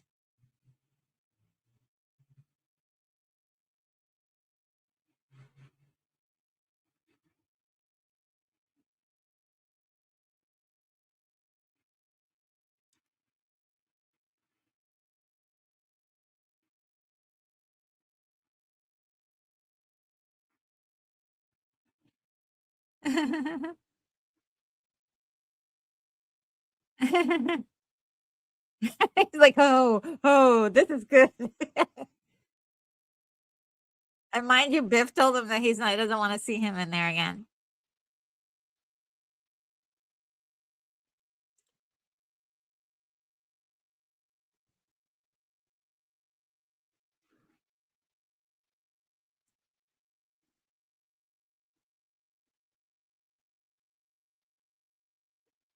He's drinking it like he's at a bar or something.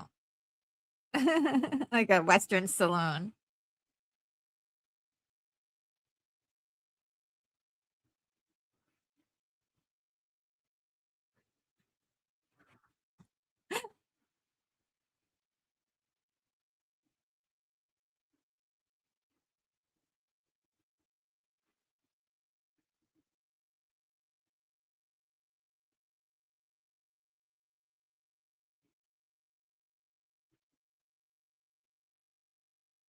Of your density.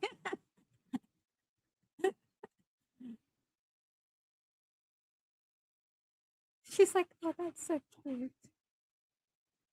For a second there, she was like, oh, that's so cute. Oh, I have so much buffering, guys. I hope I'm matching. Let me just make sure. Ah, I hate Biff so much. Oh, the size difference. Oh my god. He's a giant. Sucker punch. All right, this sequence here is so amazing.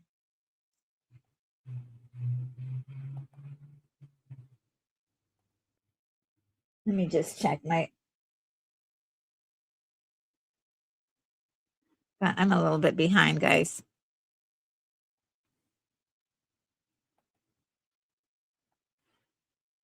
Let me catch up. Okay, got it. So cool. I love the straddling another car to move from place to place. And Lorraine is just falling deeper and deeper in love with him. Let's see.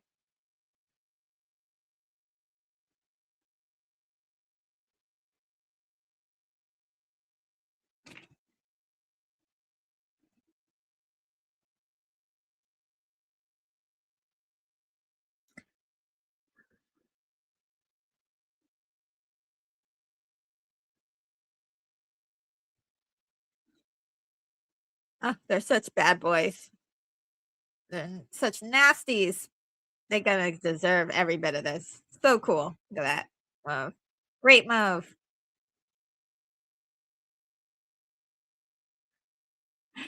Oh, they deserved it though. Oh, gross.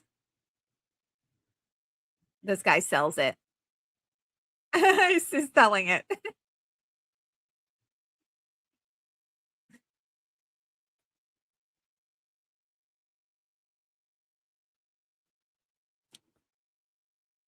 Look at.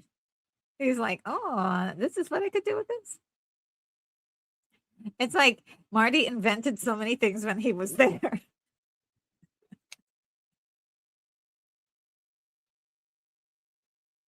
Lorraine, she's just like breathing heavy.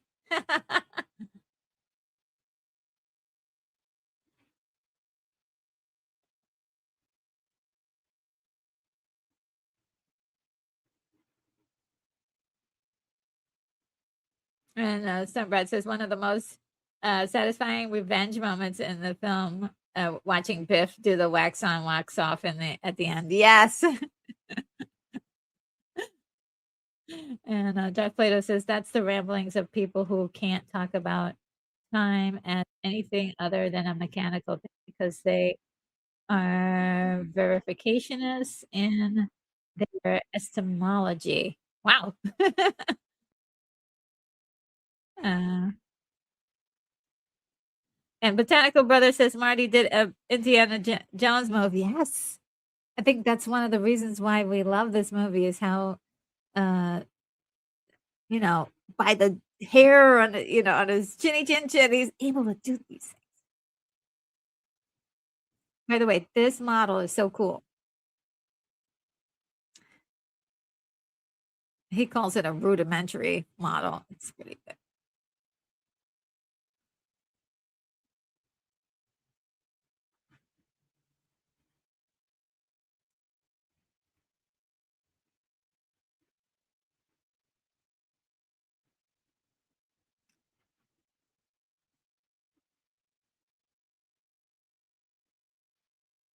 Yeah. And he has to be going 88 miles per hour. Now, this experiment is not a measure of if they can go back in time with the vehicle. It's a measurement of time, of power. So he's just testing to see if there'll be enough power.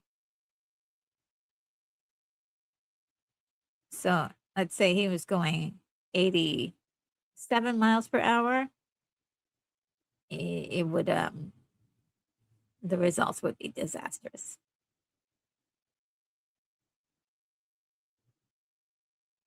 Like this would happen. It would blow up, basically.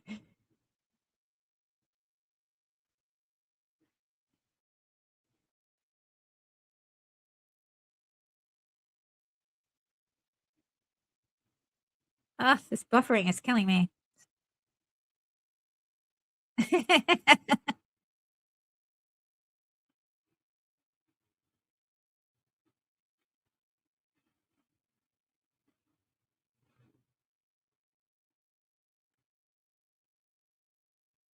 I love Doc Brown. He's great. She's it's your mom. She's tracked you down.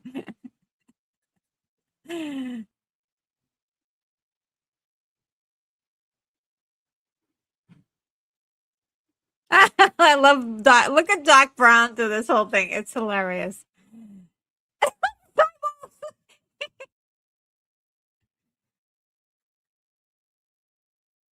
Ah.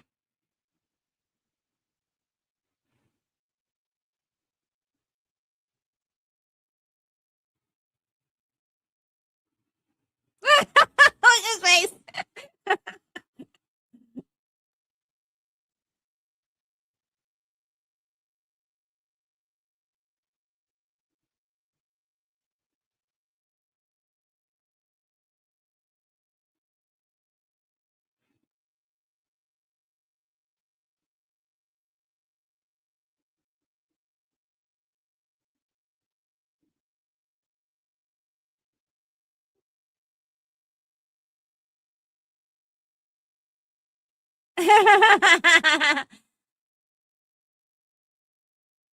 Uh-oh.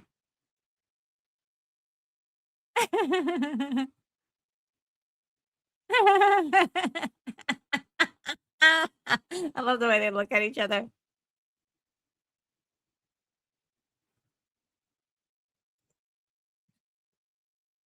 This is so cool. I mean, it's adorable. It's such an adorable, innocent story.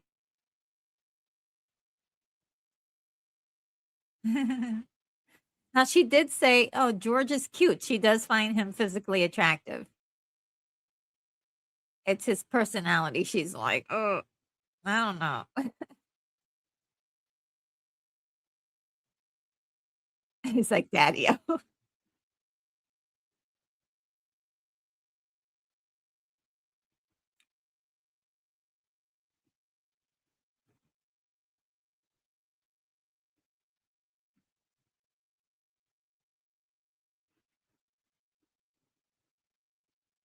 He's going to have to take advantage of his mother.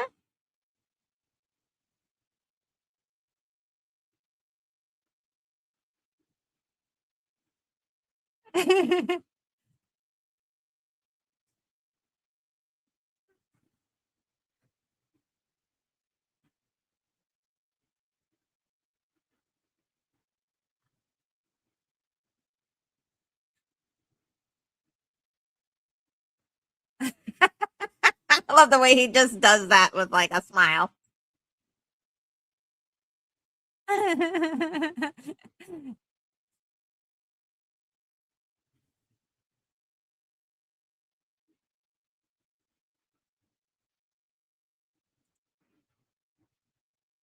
Aw.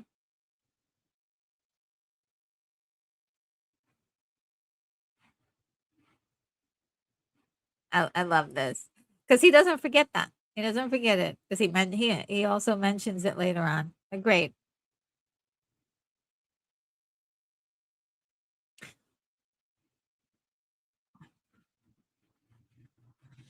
By the way, you guys can help clear something up for me as we watch this.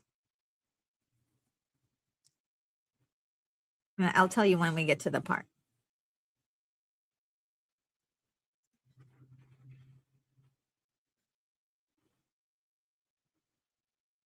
Oh no, he's not going to get a chance.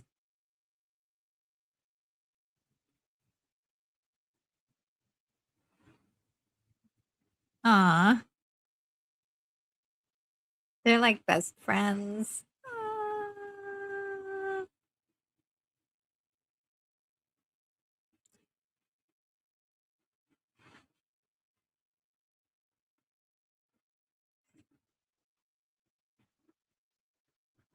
Yeah. Anything. Yeah. But you can't because if you change the future, If you change the past, you change the future. You just completely discombobulate it and create a brand new future. They no longer the future you came from does no longer exist.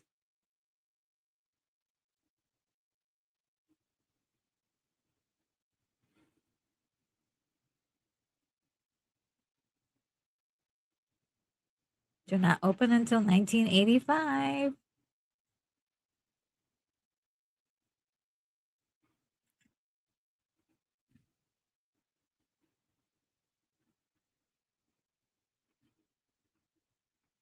Weather sensing equipment. Okay, so does he really have a permit or did he just pay off this officer? Let's look at what he's about to do. Right? Does it look like he just paid off the officer?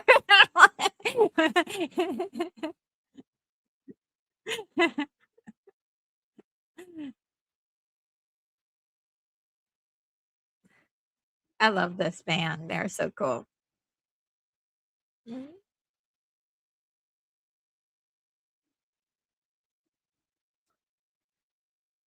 Keithy says, I always thought 88 because of a shui kind of number.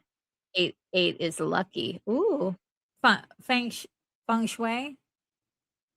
Oh yeah, 88 is very lucky, but it's also like you would think like if you go 90 miles per hour or 80 miles per hour, that would be kind of like where you thought, right? It would be, or even 85 for the year 1985, but 88 miles per hour, very unique.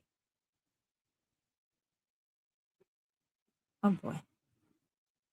Oh, she said that she would never sit in a parked car with a guy. She lied. Look at her. She's looking around.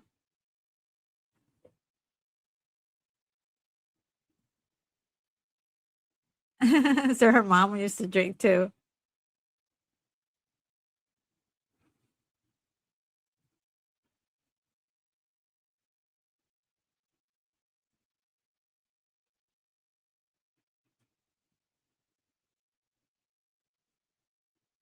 He spits it out. I love the look that he gives her.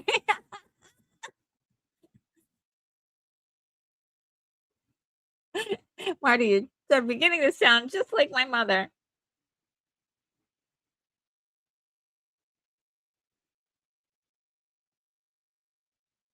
Um, that nostalgic pod blast is here. Hello. Says a woman argued with me that the DeLorean and Back to the Future doesn't fly. LOL. Oh yeah, it sure does fly in the end. Um,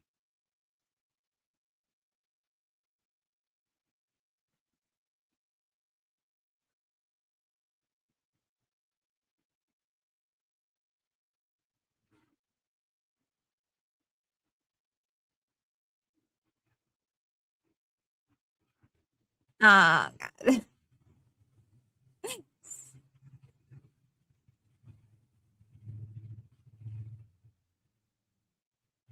Ew. Yuck.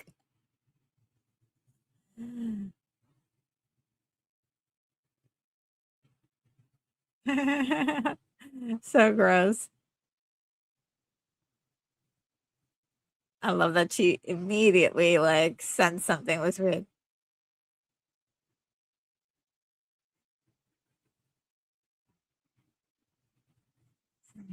My brother. I love the way she says it.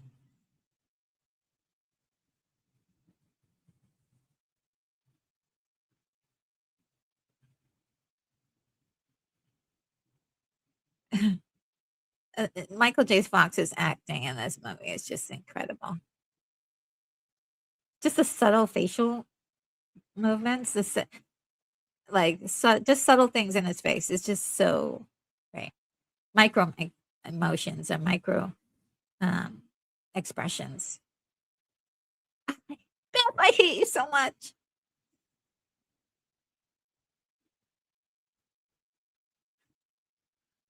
Ah,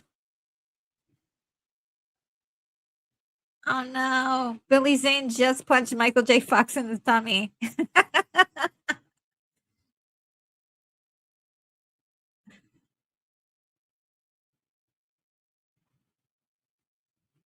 Uh-oh. Oh, that was a slur. Mm.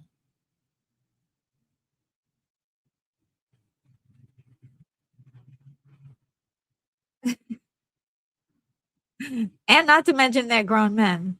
And those boys are just, oh no, the keys are in the trunk.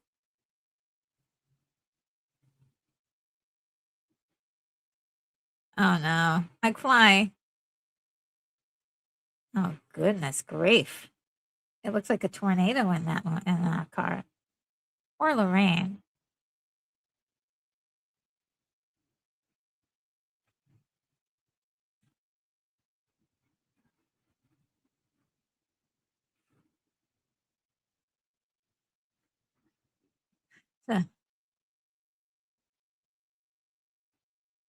It's gross. Biff, you're horrible. I can't stand you.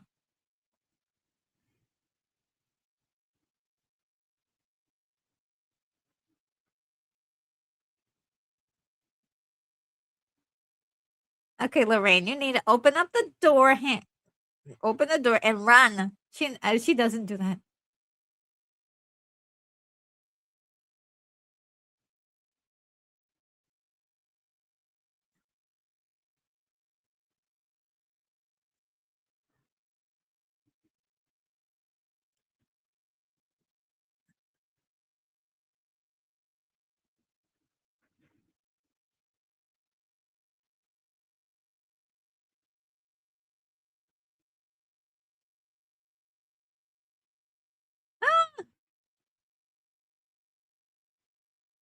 Just the look on his face.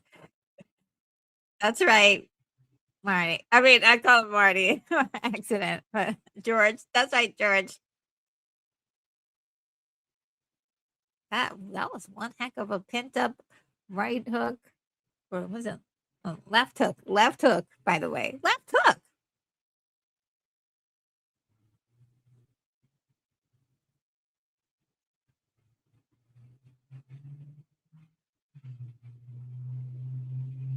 She finally got her knight in shining armor. Someone she said she wanted somebody who would fight for her, and he just did.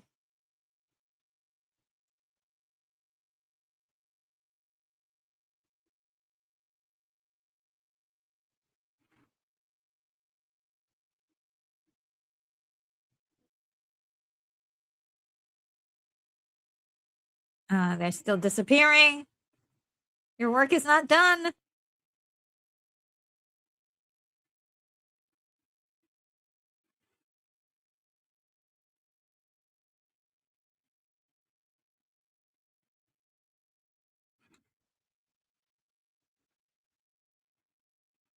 Uh,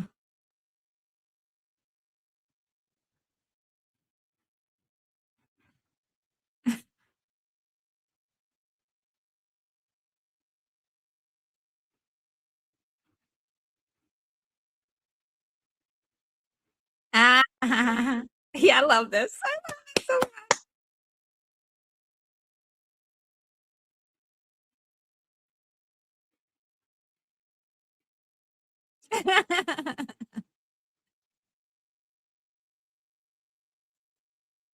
I love when I was in high school. I love this song so much.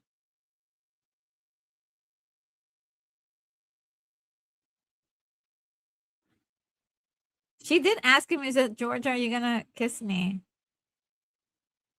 You just knocked out Biff, and you're having a trouble with this guy. By the way, the guy who's just took Lorraine away, he's like in so many movies. I love that.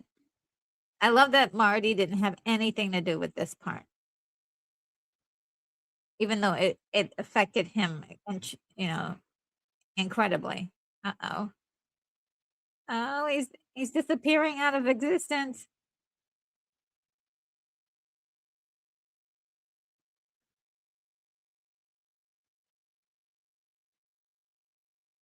That's right, George. She did ask him if he was gonna kiss her.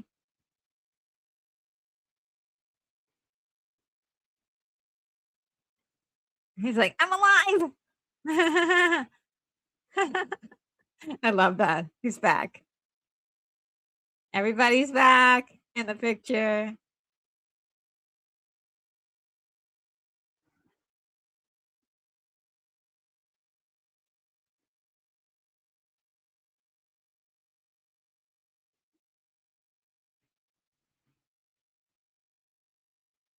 Ah, so good.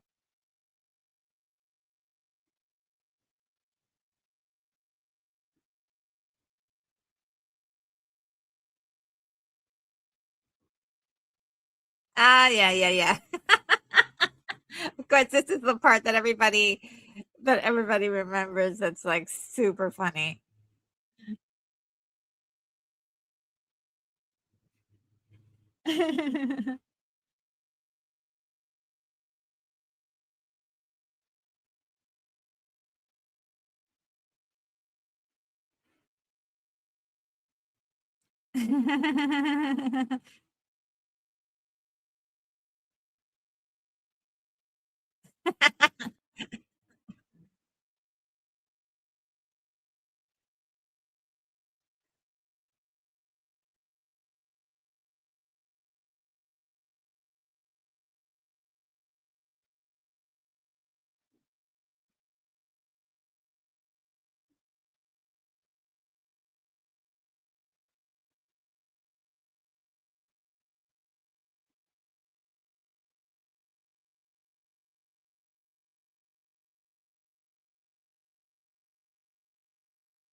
Does anybody know who sings this for real?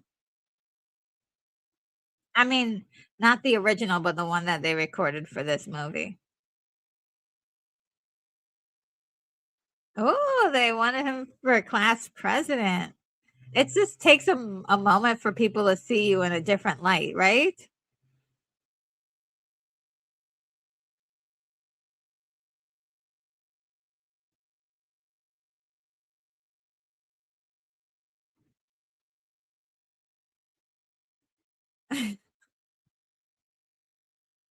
I'm pretty certain that Chuck Berry did not like this because he does not play about his music.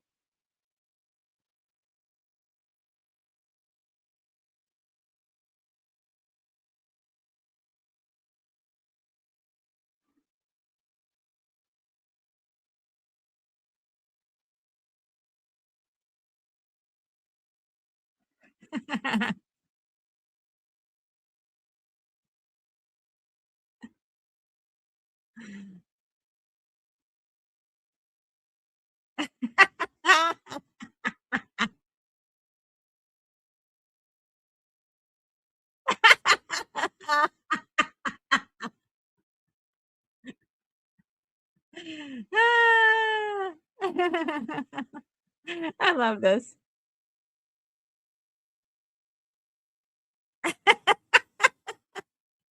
They're all like, "What the? We were doing so good until we got weird."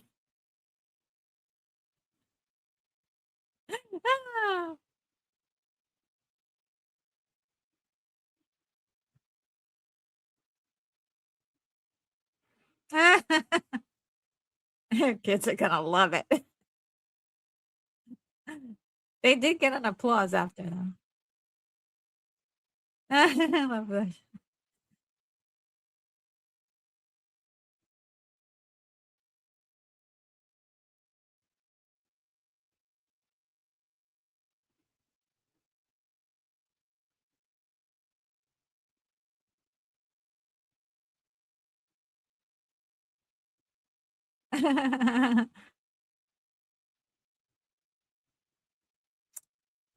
Ah, that's so sweet. He didn't. He did not forget it.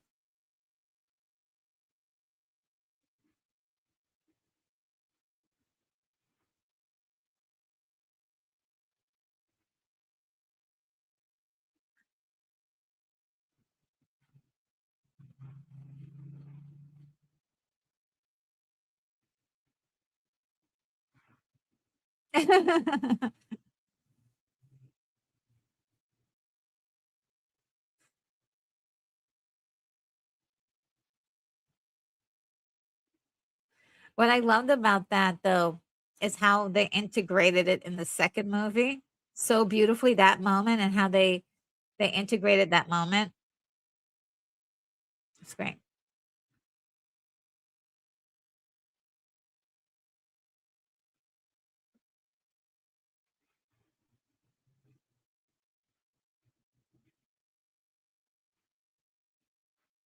Yes, you have no concept of time.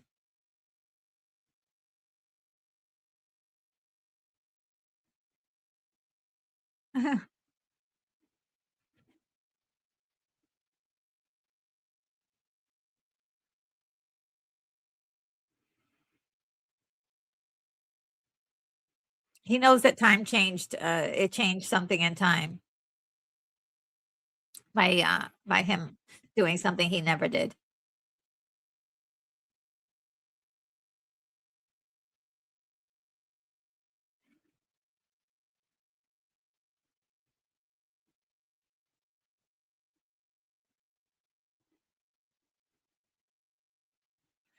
Let's see what you guys say. Mm, Botanical Brother says this fish under the sea event rocks. Yeah. That'll joke Shiggy. So all the versions of Johnny Be Good after this have it written to be very Klein. Yes. And let's see. At least in that universe, right? And that'll Director Geek says it takes George 30 years to write his first book, though. Well, it, it does, yeah. It writing takes time, I suppose, especially confidence to do it. I mean, I'm a great example in that. I have a lot of stuff I've written nobody's really seen.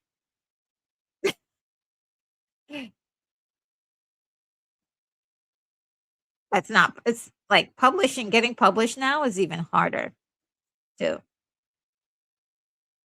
Oh, he found a note.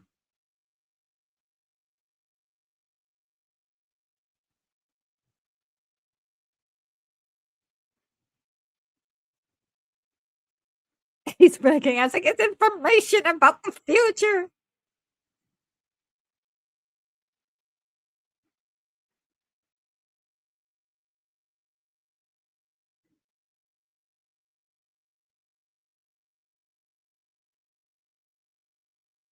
Oh no, they don't have time. Oh boy. It was perfectly set up, right? He had it all plugged and ready to go. And the tree branch breaks, and that's it.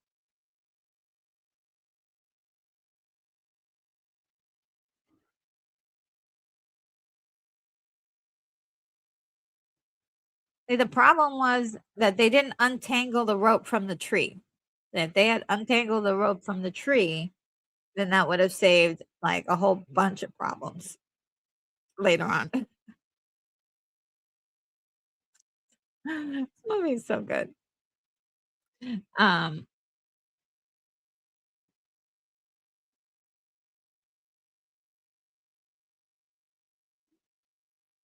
let's see. That nostalgic podcast says maybe a splash watch party would be fun. Another 1980s classic might be dated now.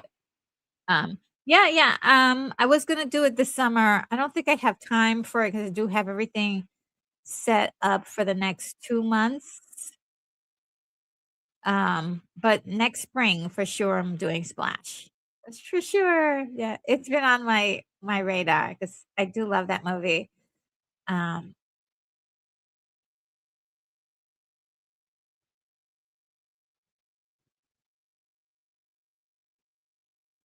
I don't know. He keeps getting interrupted every time he tries to tell Doc about what's going to happen.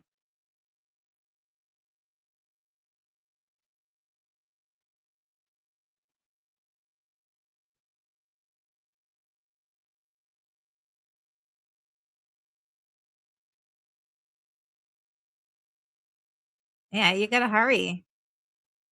I love that slide over the car. So cool. Come on, Doc, you could do this. It's set up just like the simulation with the miniatures earlier. That's so cool. Oh boy. I don't think I could I could do that. That's scary. Oh, close call.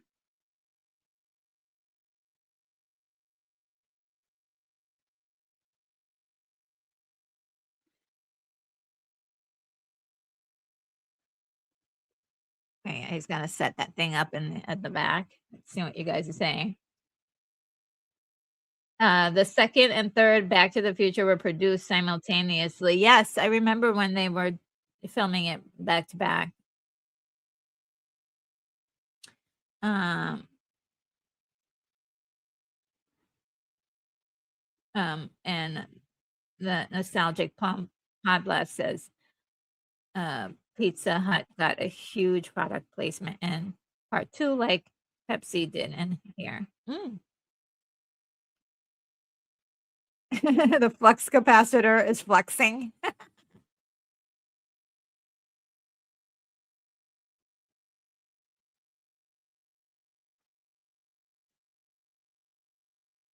Yeah, that engine is like fickle. You never know when that thing is gonna start.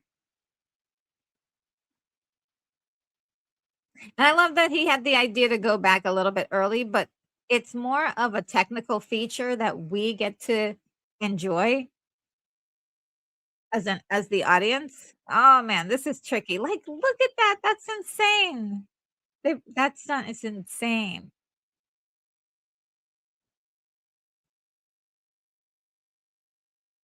So many things are going wrong. This reminds me of sort of like the first Star Wars movie or like a couple of the other ones, like multiple things are happening at the same time in the climax that's just like, "Oh, no, are they gonna make it? Are they gonna even make it?" A lot of movies try to do this, but it just ends up being too messy. Gosh, don't drop it.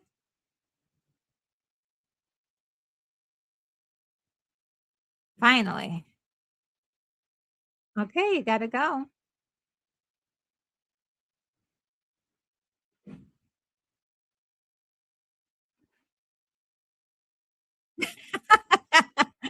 A headbutt works. His reaction is priceless.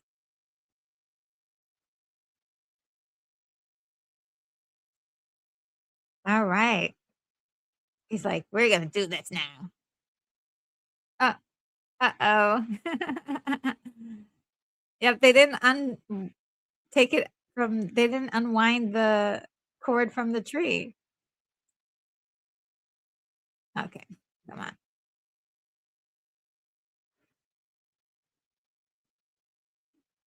Oh, no.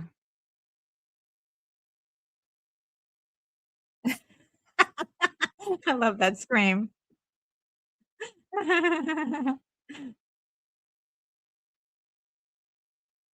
His reaction is just so great.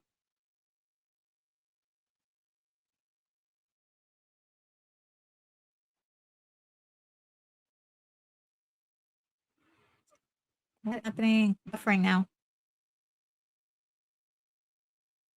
Come on, Doc, you got this.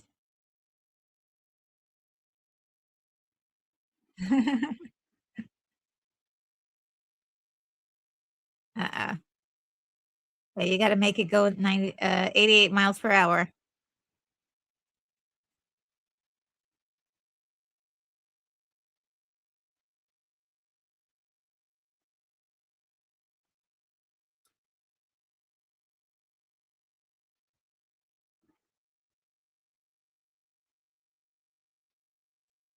Oh, yeah. Oh, man. Ah! didn't blow up.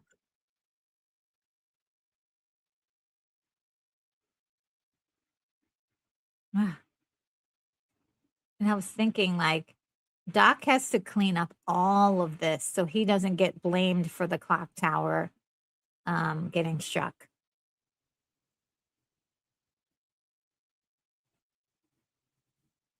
So he's gotta, like, work really hard in the next, like, I don't know, 5 hours cleaning up all this mess.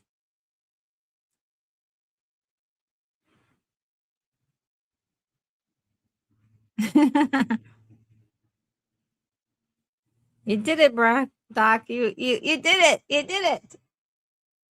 You invented something.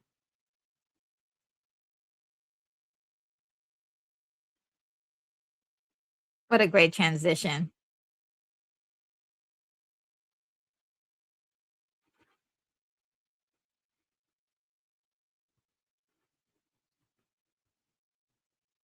We know when we hear the helicopter, we know we're in 1985. Even though there were helicopters, I think there were helicopters in the 50s. Were there?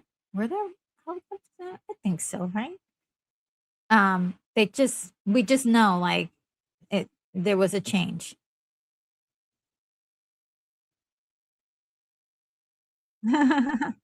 He's totally smashed, and he's like crazy drunk drivers. It's like the subtle comedy in here that's just great.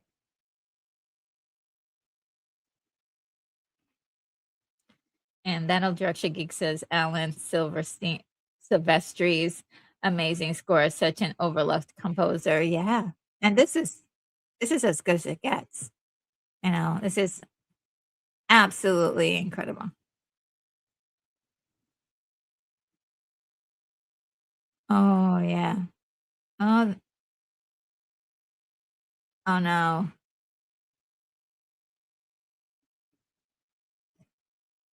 So you got to get there uh 10 minutes earlier, but it's just not enough time to really do anything.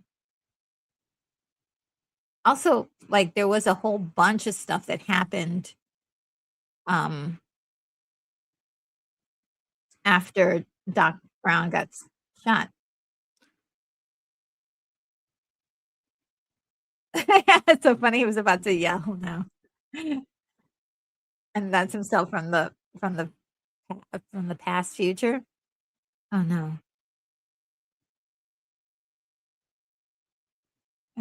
Yeah, the weapon clicks. He's like, "Ah." I love how he's, like, looking at like, his physical body is actually moving.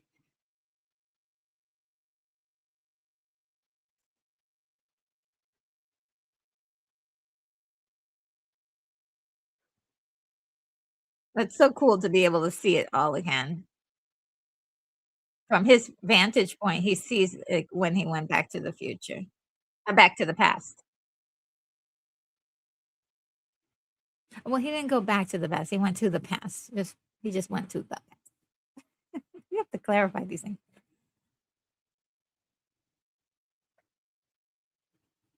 This part was so weird.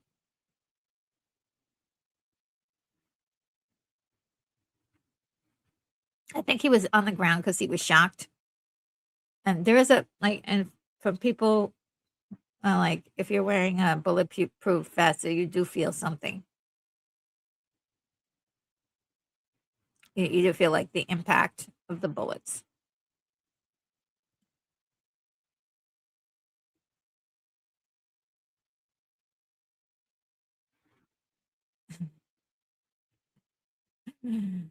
He taped it all up.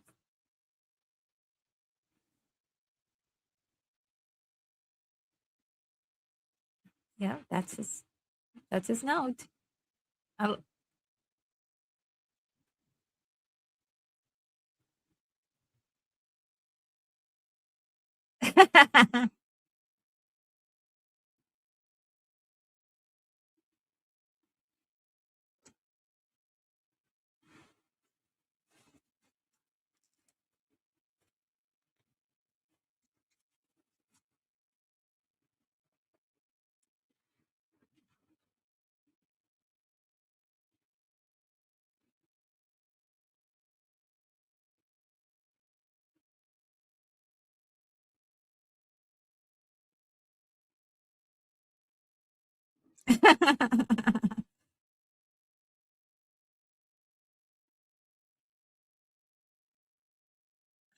That's so cute.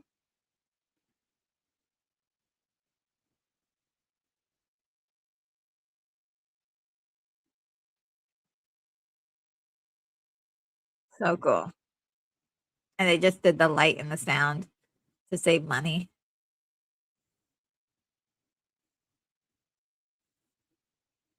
And I don't mind cuts like that. I know some people are like, "Oh, yeah, there's, they were cutting costs by not doing that," but I don't mind it. There's Pepsi free again. I mean, they must have wrote out a nice big check. He's in the same position he was in, a couple of days ago when he was asleep.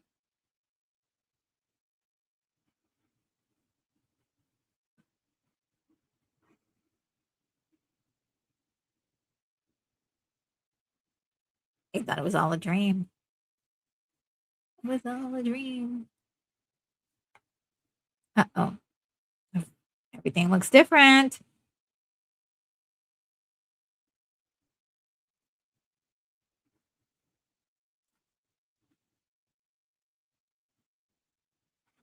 Oh, boy.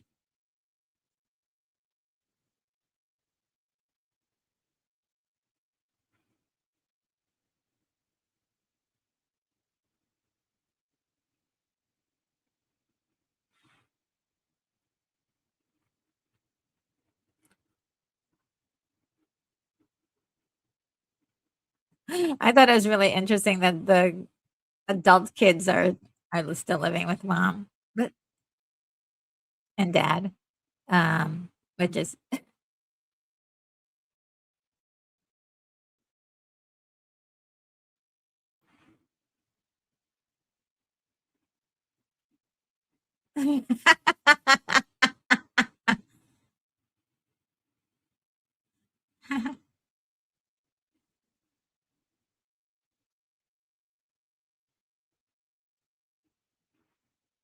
such a different response.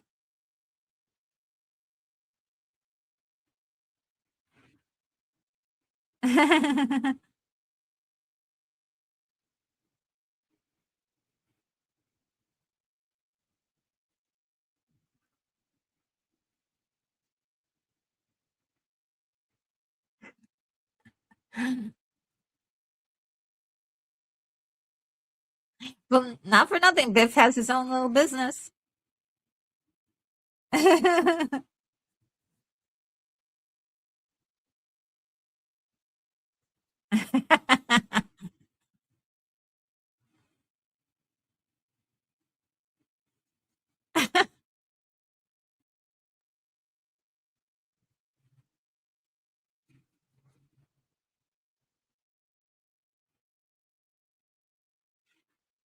He's so nice to everybody now.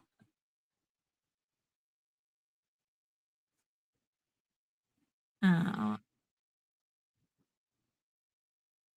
that's what Marty told him.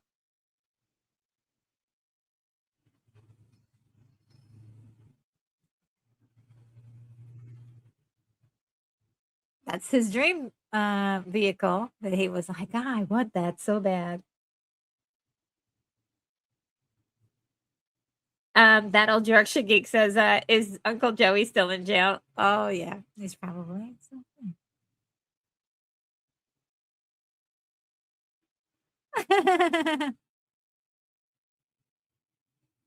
Yeah, it's true. He was gone for a week.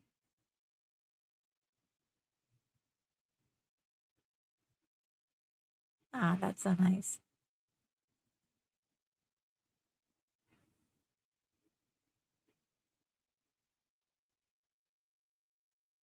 Wow.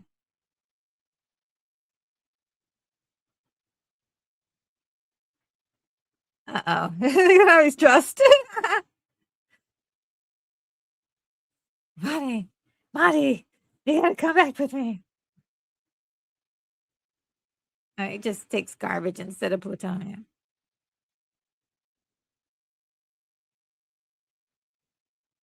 When are we gonna get that? Where you could just take some trash and it just turns into fuel.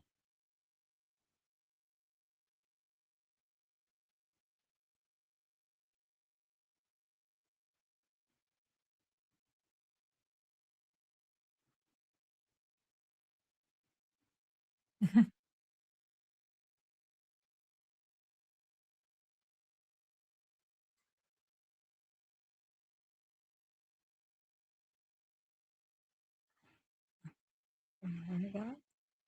Roads. What a line. What a line. Where we're going, we don't need roads. So good.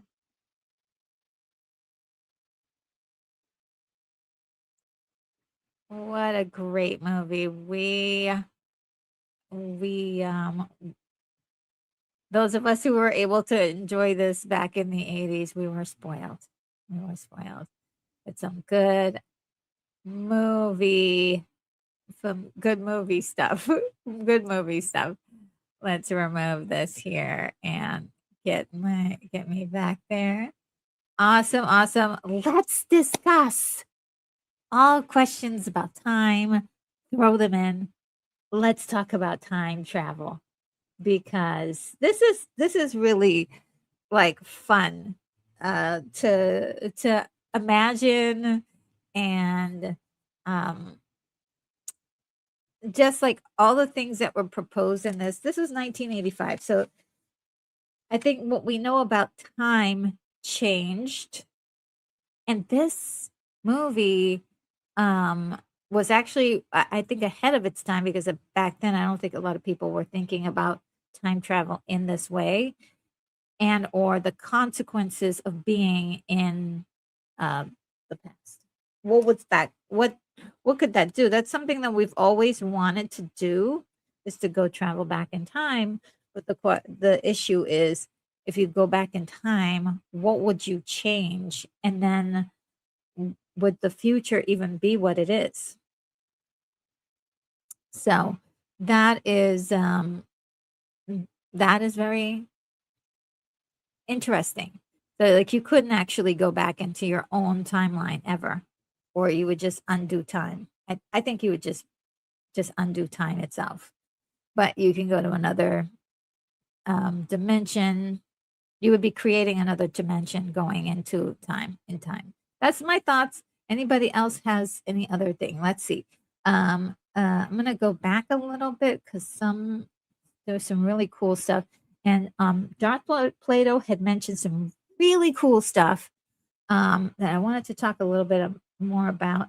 And by the way, Darth Plato, I would love for you to have you on the channel one of these days. We could do a movie talk about something um, or any for any reason. You're just amazing.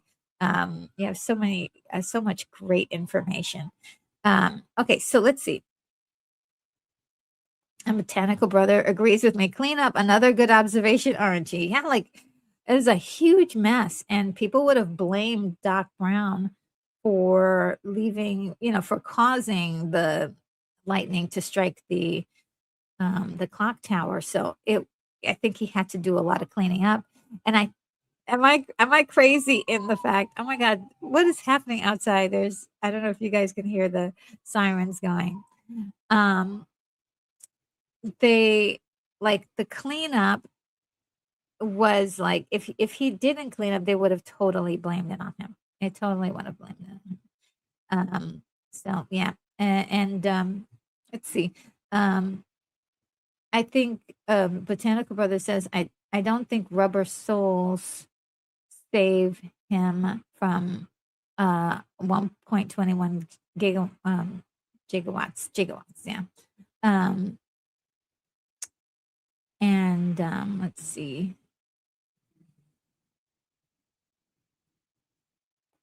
And that old Yorkshire geek says Lone Pine Mall, just pointing out the obvious. Oh, I missed it. What is it about it? I know that Marty destroys the pines that that the guy was trying to build around the town. So, what's that about? Tell me more. Simran says the stuntman doing the high clock work is Bobby Yerkes, friend of mine. He did all of the circus stuff like Circus of the Stars. Oh wow. Wow. That great work for Bob Yerkes. He did fantastic work. I mean, all of this reminds me too of you know, the one scene in what was it called? Just like there's two scenes with there's some people like hanging from clocks, but one in particular that kind of, when you think of it, is Metropolis, when the main character, um, protagonist, is operating the clock to keep the functions of the city going. Let's see, and that old Yorkshire geek says electricity is magic as far as I'm concerned. It is in these movies. They are. And so is this, botanical says, this is temporal loop because he's watching those events unfold. I forgot what temporal loop means. It sounds like it sounds right, but I'm not sure 100% if that's what temporal loop means. But I love the fact that he was able to like watch it. We saw his horror, the horror of the actions that were happening in his, you know, in his acting or his purview, like how he's perceiving what happened, and the horror of what's happening.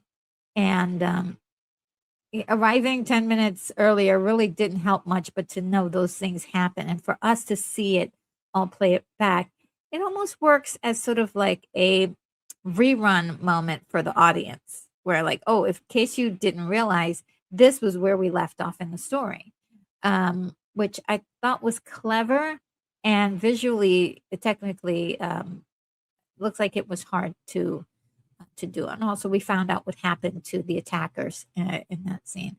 And someone says Bob Yerkes had a huge backyard in the valley. Let uh, let us new ones come and practice high falls, trapeze, and high and tightrope. Oh, okay, that's so cool that he allowed, uh, kind of facilitated practice for you guys. That's awesome. That is really cool. And also says tightrope and unicycle are both incredibly hard. Oh yeah, I'm sure. I wouldn't even dare.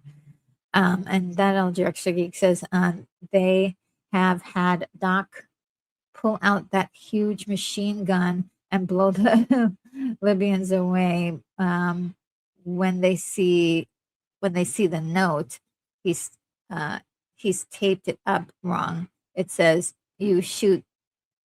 Oh, really? I didn't see that. Oh, I had no idea. And Botanical Brother says the numbers of this home address add up to 8. Oh, maybe 8 was a special lucky number um for the crew, and they were magicians. And Semrat says, I think the stuntman shooting out in front was Mexican descent. Yeah, it didn't look like they actually got real people from the parts of the world that they were saying. But yeah, we'll leave it at that. That old jerk Shiggy says, "Is Uncle Joey still in jail?" Okay, I did read that, and we're definitely not certain about that. He probably did still end up in jail because nothing Marty did really influenced him, um, not in any way. So I don't think he did anything to help.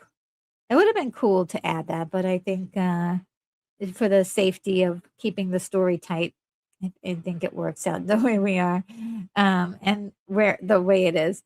And Botanical Brother says the formula for success: go back in time, kick a bully's butt, and enjoy success in the future.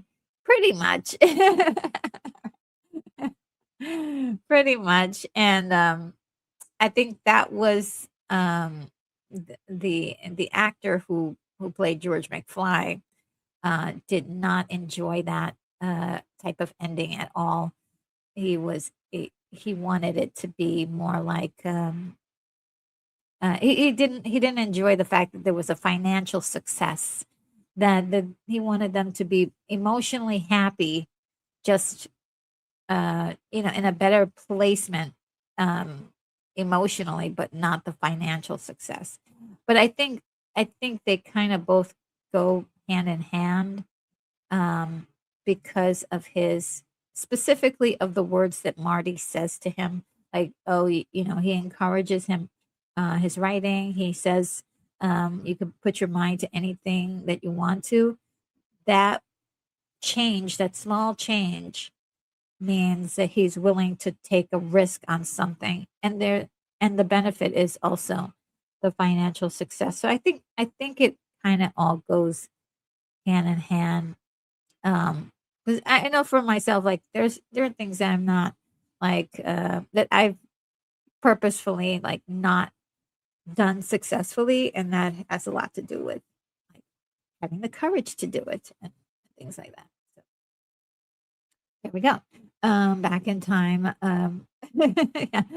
And so, Keely says, Hooper said he learned how to use trapeze in his backyard. Hooper is so sweet. And the nostalgic pod blast says goodbye to the original Jennifer actress. Elizabeth Shue will take over in 4 years. Yes, and I explained in the beginning that the actress had to quit Hollywood altogether because she had to take care of her mother, who had, I believe at the time, stage 4 cancer. So what an incredible sacrifice she did for her career to take care of her mother, which was very noble, in my opinion. And some says, "I'm so proud of him. He must take off the safety belt at some point." To do with Hooper, yes. Uh, and that Algeria Geek says Mr. Fusion, which we saw in Alien 1979. Oh, really? Am I missing that a little bit of information? Please help me with that. And Botanical Brother 19 says, if you actually buy that Mr. Fusion prop replica, oh, you can actually buy that Mr. Fusion prop replica. That's cool. I would love one. It's just, where would I put it? That's so cute, Mr. Fusion. Um, and um, and let's see. Um, Botanical Brother says anti-gravity tech does actually exist now. I heard about that. Yeah. And that a nostalgic Pablo says, I'm like, did you even see the movie? We were on the set of the game show at the time. Oh, about the person who didn't believe that um, the DeLorean flies in the movie. Got it. Yeah. And let's see. And yep, we talked about that in the beginning, that Eric Stoltz was originally Marty McFly. And Jamie says this was great. RNG, this and Nostalgia Pablo says classic film still holds up. It does. The special effects still hold up. I don't see anything weird about the special effects. Um, I know that some people, if they take a still of certain moments, they may see some interpolations in certain scenes. I think, but it's not really that bad to be. It happens so fast. So on the most part, it looks great. And Botanical Brother says time as a subjective element doesn't exist. The progression of time is actually a series of cascading parallel dimensions that we experience as a progression of time. Yes. Okay. So this is also what Darth Plato was mentioning earlier, which is sort of like what time really is, but we use numbers in order to track where we were. I think that's the only thing that the numbers are supposed to track, like where we are. Like we know 1950s is a certain era, and we know 1960s is one. So we use time as a measurable place we can refer back to, but it doesn't exist because it doesn't exist anymore. Like 10 minutes ago existed when it existed, but it's gone. So it doesn't exist anymore. So every moment is gone as soon as it's created. Um, but the number is a great way to track it. We've got things like video and audio that to record time. Um, so that's actually pretty such a pretty concept to remember. And then old Yorkshire Geek says the flyer should have been changed to say that Doc Brown was blamed for the clock tower damage. Well, not if he didn't clean. If he cleaned everything up, then nobody would have known. Remember, we think he paid off that officer to stay quiet about the whole thing. So, and there really wasn't any witnesses around, and yeah, uh, a lot of like there's backstory stuff that we don't know that we can add in ourselves if we want to make it right. And that old jerk Shiggy says it was originally Twin Pine Mall. Yes, that was, and that's what it was supposed to be. Yeah, right. But Marty changed the future. He changed the future. And Keithy says retro. If we could go back in time, we would put YouTube on easy mode. Yes, we would. Yes, we would. We would put it on easy mode because it's hard. It's hard. And it's getting harder. And then Nostalgic Pablo says so many um, content creators on YouTube are panicking about the new YouTube rules, which kick in early 2027, which will affect monetization for many. We will be fine. Do not panic. Yeah, it's really sad because it's eh, whatever. Um, Last year in August, something happened. We don't know. We don't know exactly what, but everybody has experienced a huge decline in numbers, subscribers, decline in revenue, huge decline in revenue. So, like everything I thought, I signed up for that was working for the channel and helped to, like actually make the channel like exist. All of that stuff used to be paid for by the I used to use the money from AdSense and put it towards that, and now it's non-existent. So it's like, oh gosh. So I know for a lot of people, they have to like some people have to get rid of like the people who are working for their channels, like editors and stuff. They really have to do a lot. I mean, I'm a lone wolf, if you will. So I don't have to, but I do use a lot of tools to help me along the way, and that I have to like cut back on everything, including the streaming service I'm using right now. That's um, a big chunk of money there. And so Nostalgia Podblast continues and says so many content creators oh, okay. It just repeated it again. Okay. And Botanical Brother says temporal loop, an infinite repetition of events in time. Oh yeah, yeah. It does, right.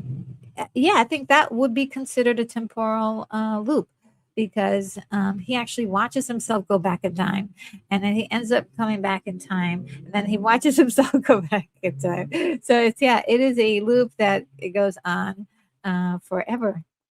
And that old Jerk Shiggy says that thing about shooting the Libyans was me being silly. Okay. I had no idea.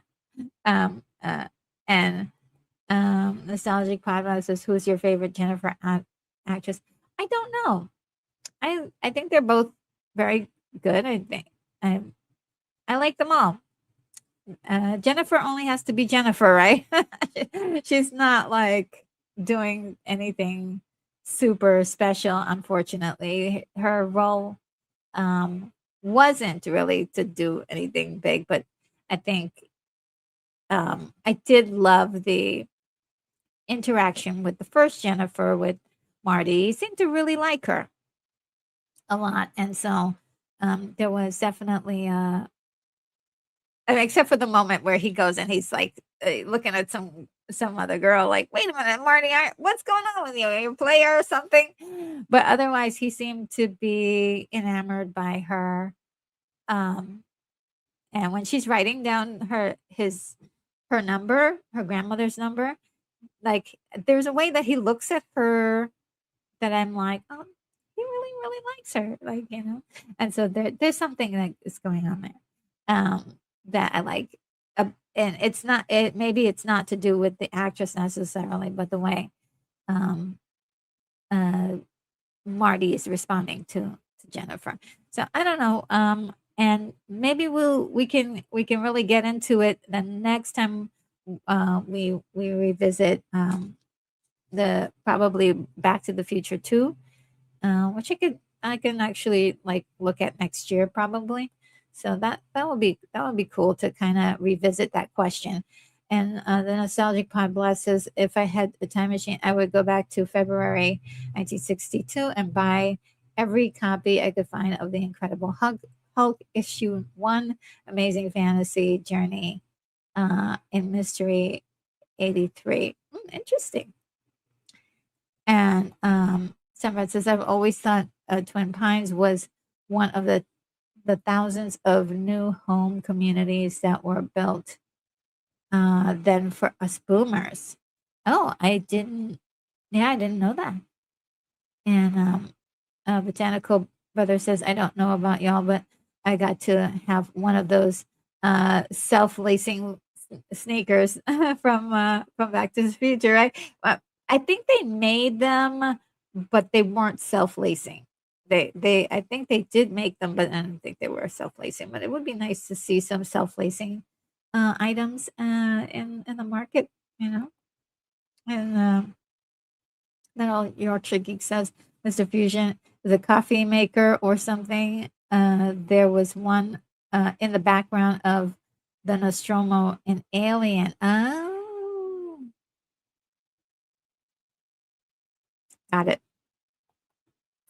Understand now. And that old joke she gives is because there was Mr. Coffee, right? And then yeah, Mr. Fusion.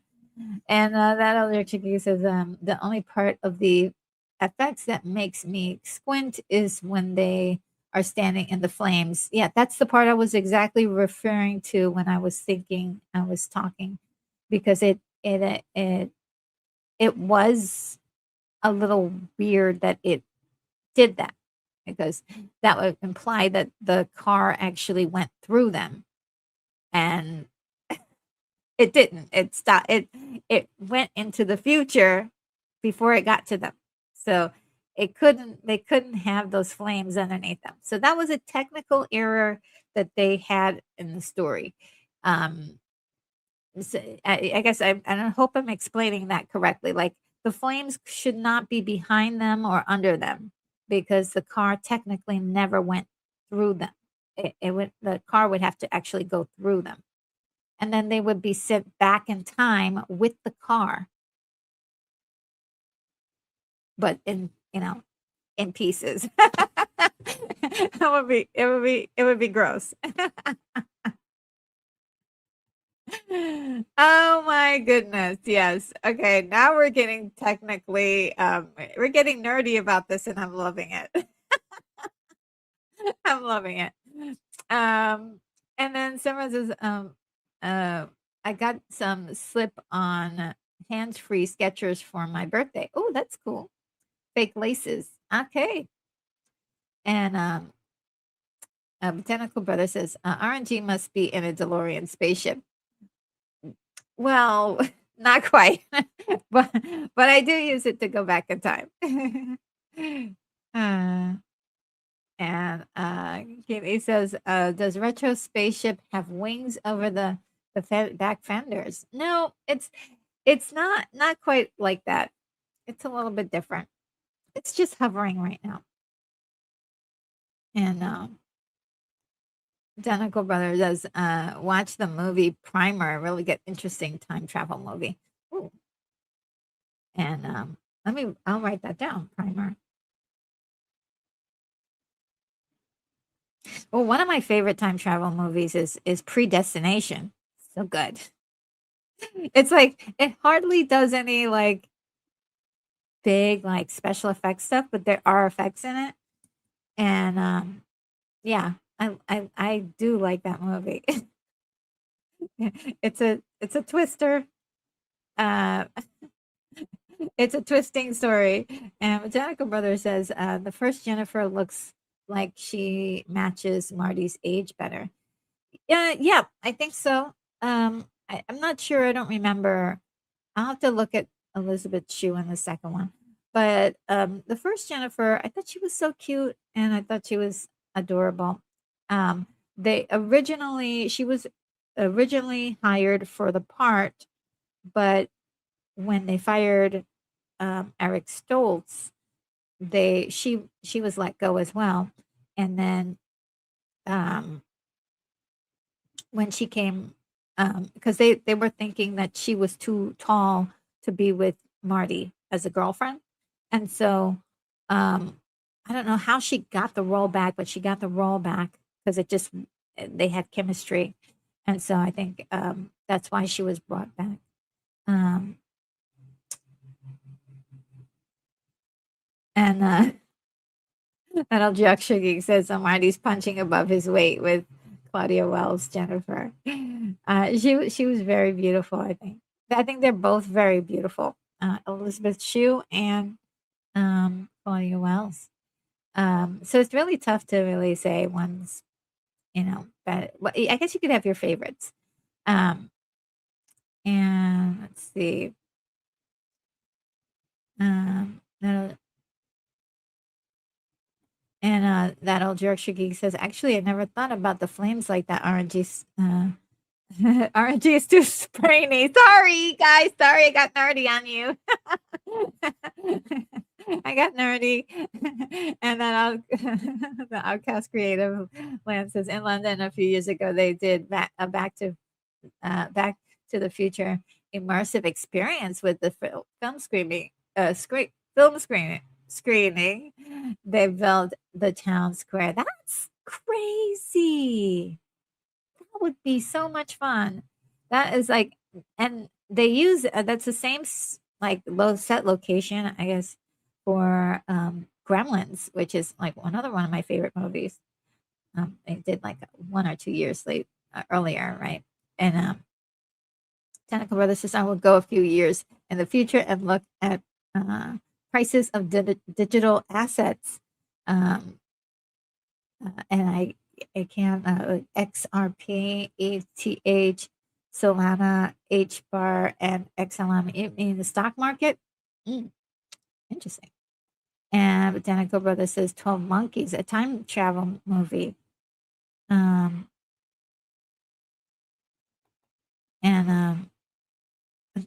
Lance says, and created Final Films climax live with actors. Ooh, cool. There is footage of this on YouTube. Google Secret Cinema Back to the Future. Cool. That sounds like a lot of fun to make like a live experience. Did they do that here in America? I want that. I want that treatment. And the nostalgic Fabulous says, I hope Back to the Future is never remade or rebooted. Some classics can't be replicated. I agree. I mean, it's just too much. I think it's just too much sometimes. Just let the classics be the classics. And Lance says, "Oh no, Richard, that's not what happened. She left after the first movie because her mother had get." That's what I I think I said that way in the beginning. She wanted to spend time with her. She was never let go, but she had to do a screen test with Michael. Oh, okay, because it actually says in one of the reports that she was uh, they had to rehire her after with being with Michael. But yeah, I did mention the cancer twice already. And Botanical Brother says Zemeckis did a failed movie about an android dude. So also, is it just called Android? I did love that movie. If it's called just Android and it's the movie Android, I did. It's scary though. It surprises you. And Severance says the Jennifer's are kind of like switching the Darrens and Bewitched. Thought we wouldn't notice. Yeah, they did the same thing with George McFly as well. He's not played by the same actor, and he actually won a lawsuit about his likeness that they actually made an actor look like him. And on the most part, uh, we didn't know. We didn't. Um, and the nostalgic pod blast remembers. Who here in the chat remembers the movie Starman? Yeah, well, I'm sure we remember it. Hopefully, I'll make do a watch party one of these days. And Lance says, I have the Starman soundtrack on vinyl, so I in the cinema 3 times. Oh wow, big fan. And the Dedica Brothers agrees, like about the Darren thing. Right, Darren, I like the first Darren. It's so funny about Darren. I mean, I swear if I did not remember that or did not recognize it was a different guy. But once you see that it's a different guy, you're like, oh yeah, it's a different guy. They just really typecast, like they just was like, okay, this guy looks like this guy, and you act like this guy. And that's basically what acting is like. Oh, act like this particular character. And the nostalgic podcast says the clock tower set location at the Universal Studios was fun to see in 2002 on the tour. And, oh, that's nice. And Keithy says we did Starman on this channel. We all watched the movie. Those that were here. Oh, I didn't do Starman yet because I don't own the actual movie. I wish I did. I didn't. Yeah, let me just see. Um, Let me just see if I own Starman at all.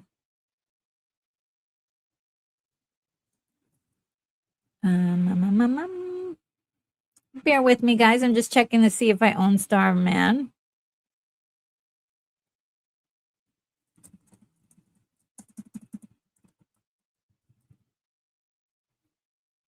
With Jeff Bridges. Yeah, I don't own it. I'll have to I'll put it in my queue that when I have I have a little money jingling in my pocket, I'll grab it. Let's see. Give me 1 second to put it in my my library of movies that I would like to watch with you guys. There we go. And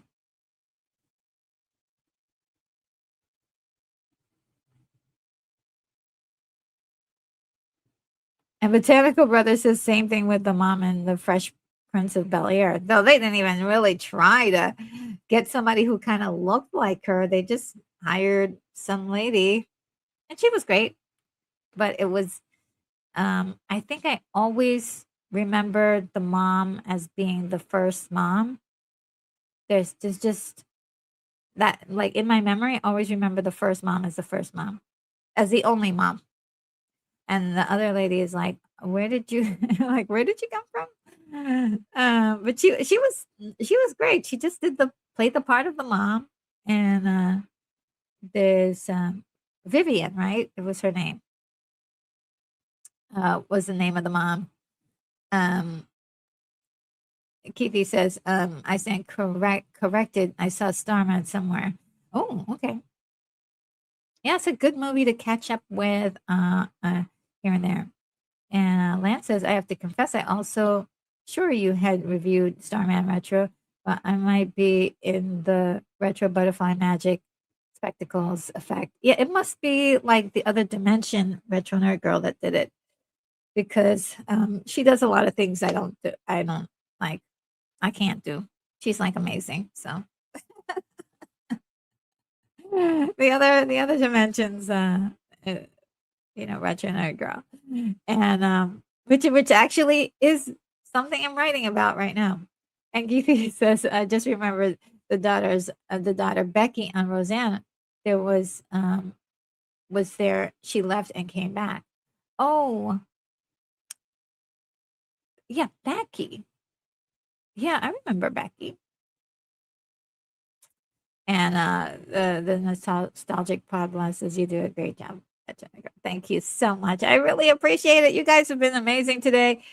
Just we had such a great conversation, and I do have to hurry up and get going though, because I do need to go over to Lorena Creole's channel so we can watch Cliffhanger. I'll tell you right now, I hate that movie.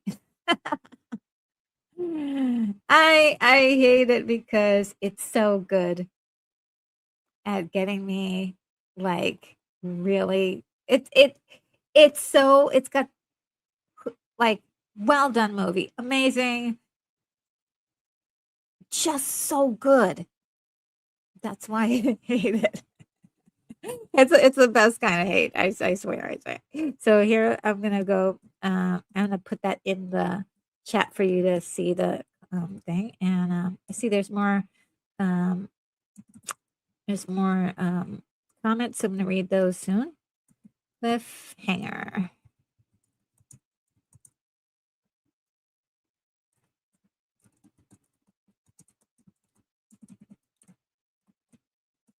I'm having trouble spelling.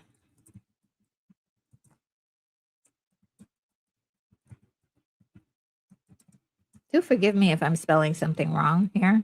I think that's right. All right, here we go. And let's see.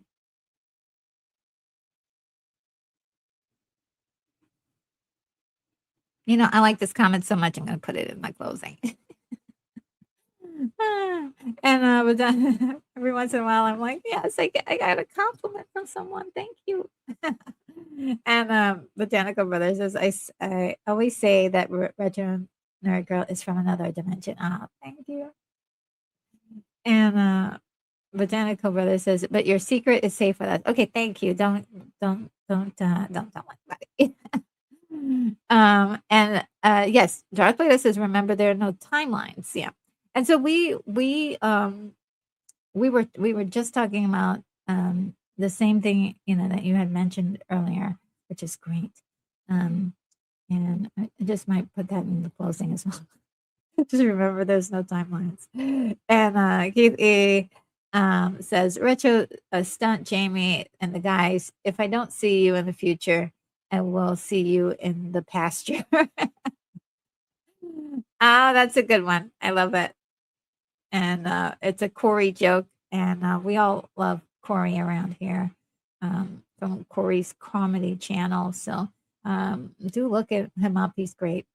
And Nostalgic Podcast says, I wish you would beam me aboard sometime. Oh, yeah. Well, I wish we had the beaming technology.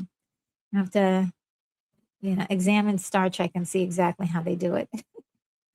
And that Coast Creative Land says, Retro, my friend Craig is in Cliffhanger. Oh, cool. I just wrote a script for him with him. He is the British villain. Oh, really? Oh, wow. So we'll be watching your friend Craig in a few minutes, or in about, yep, a few minutes actually. And his name is Freg Fairbrass. Okay. And Botanical Brother says, nature does curves, not lines. Ooh. And uh, yep, that's I do have the link in there for the watch party later on. And that Yorkshire Geek says, I had a great time tonight. Thanks everybody in the chat. Nerd Girl Night Night. Oh, thank you so much. You're just amazing. Thank you for being here. It's really great to see you in the chat. And everybody, do remember That'll Jerk She Geeks has a fantastic channel. Check him out. If before you go, if you could just plop in um your channel, and so that people can reach you. Same thing with you, Lance. If you can pop in your channel, that would be great. And let's see. Botanical Brothers is really great podcast experience. RNG, thanks and enjoy. Thank you so much. Thank you so much. And the Nostalgic Fabulous says, I just subscribed to Lorena. Awesome. I hope you like her channel. She has a lot of really great content on her channel. And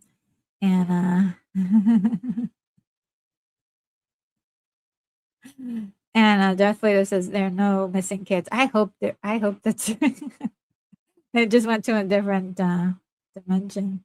And hit the Keith E, thank you so much. You're amazing. Says hit the like button if it's not too late. It isn't too late. Hit the like button. It helps my channel, especially after all the stuff that's happening with YouTube. Just I need your help so bad. I need your help so bad. Oh man. And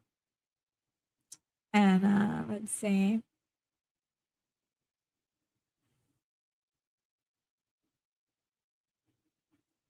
And who says that? The outcast creator. I feel like Phil Lorena and will find Craig very easy on the eye. Oh, okay. And let's see. And Summer says, Retro, thanks for another fun movie. Watch, love you. Oh, love you too. You're amazing. Stop it. Let's see. And he's Baba says, I mean, beam me aboard to chat as a guest, LOL. Oh, sure. Yeah, we'll have to figure that out. It's been whenever you see a movie that's interesting, let me know. And Darth Plato says, I was on a live stream with Retro. My life is complete. Oh, yeah, that's sweet. You're so sweet. Oh my god. Yeah, we have to have like one of those. We have to have a nerdy talk about some point in history or something, because you're just brilliant. I think you're fantastic. And thank you so much for hanging out with us today. I really appreciate you. And the Outcast Creator says, sure. Here's my link.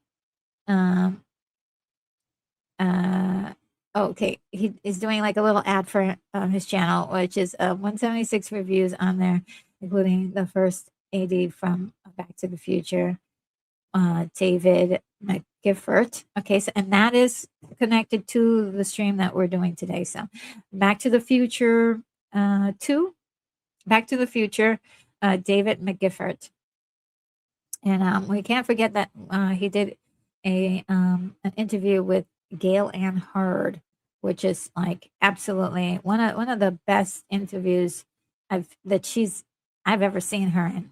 So, and I've seen a lot of her work, like a lot of interviews with her in it, and that was excellent. And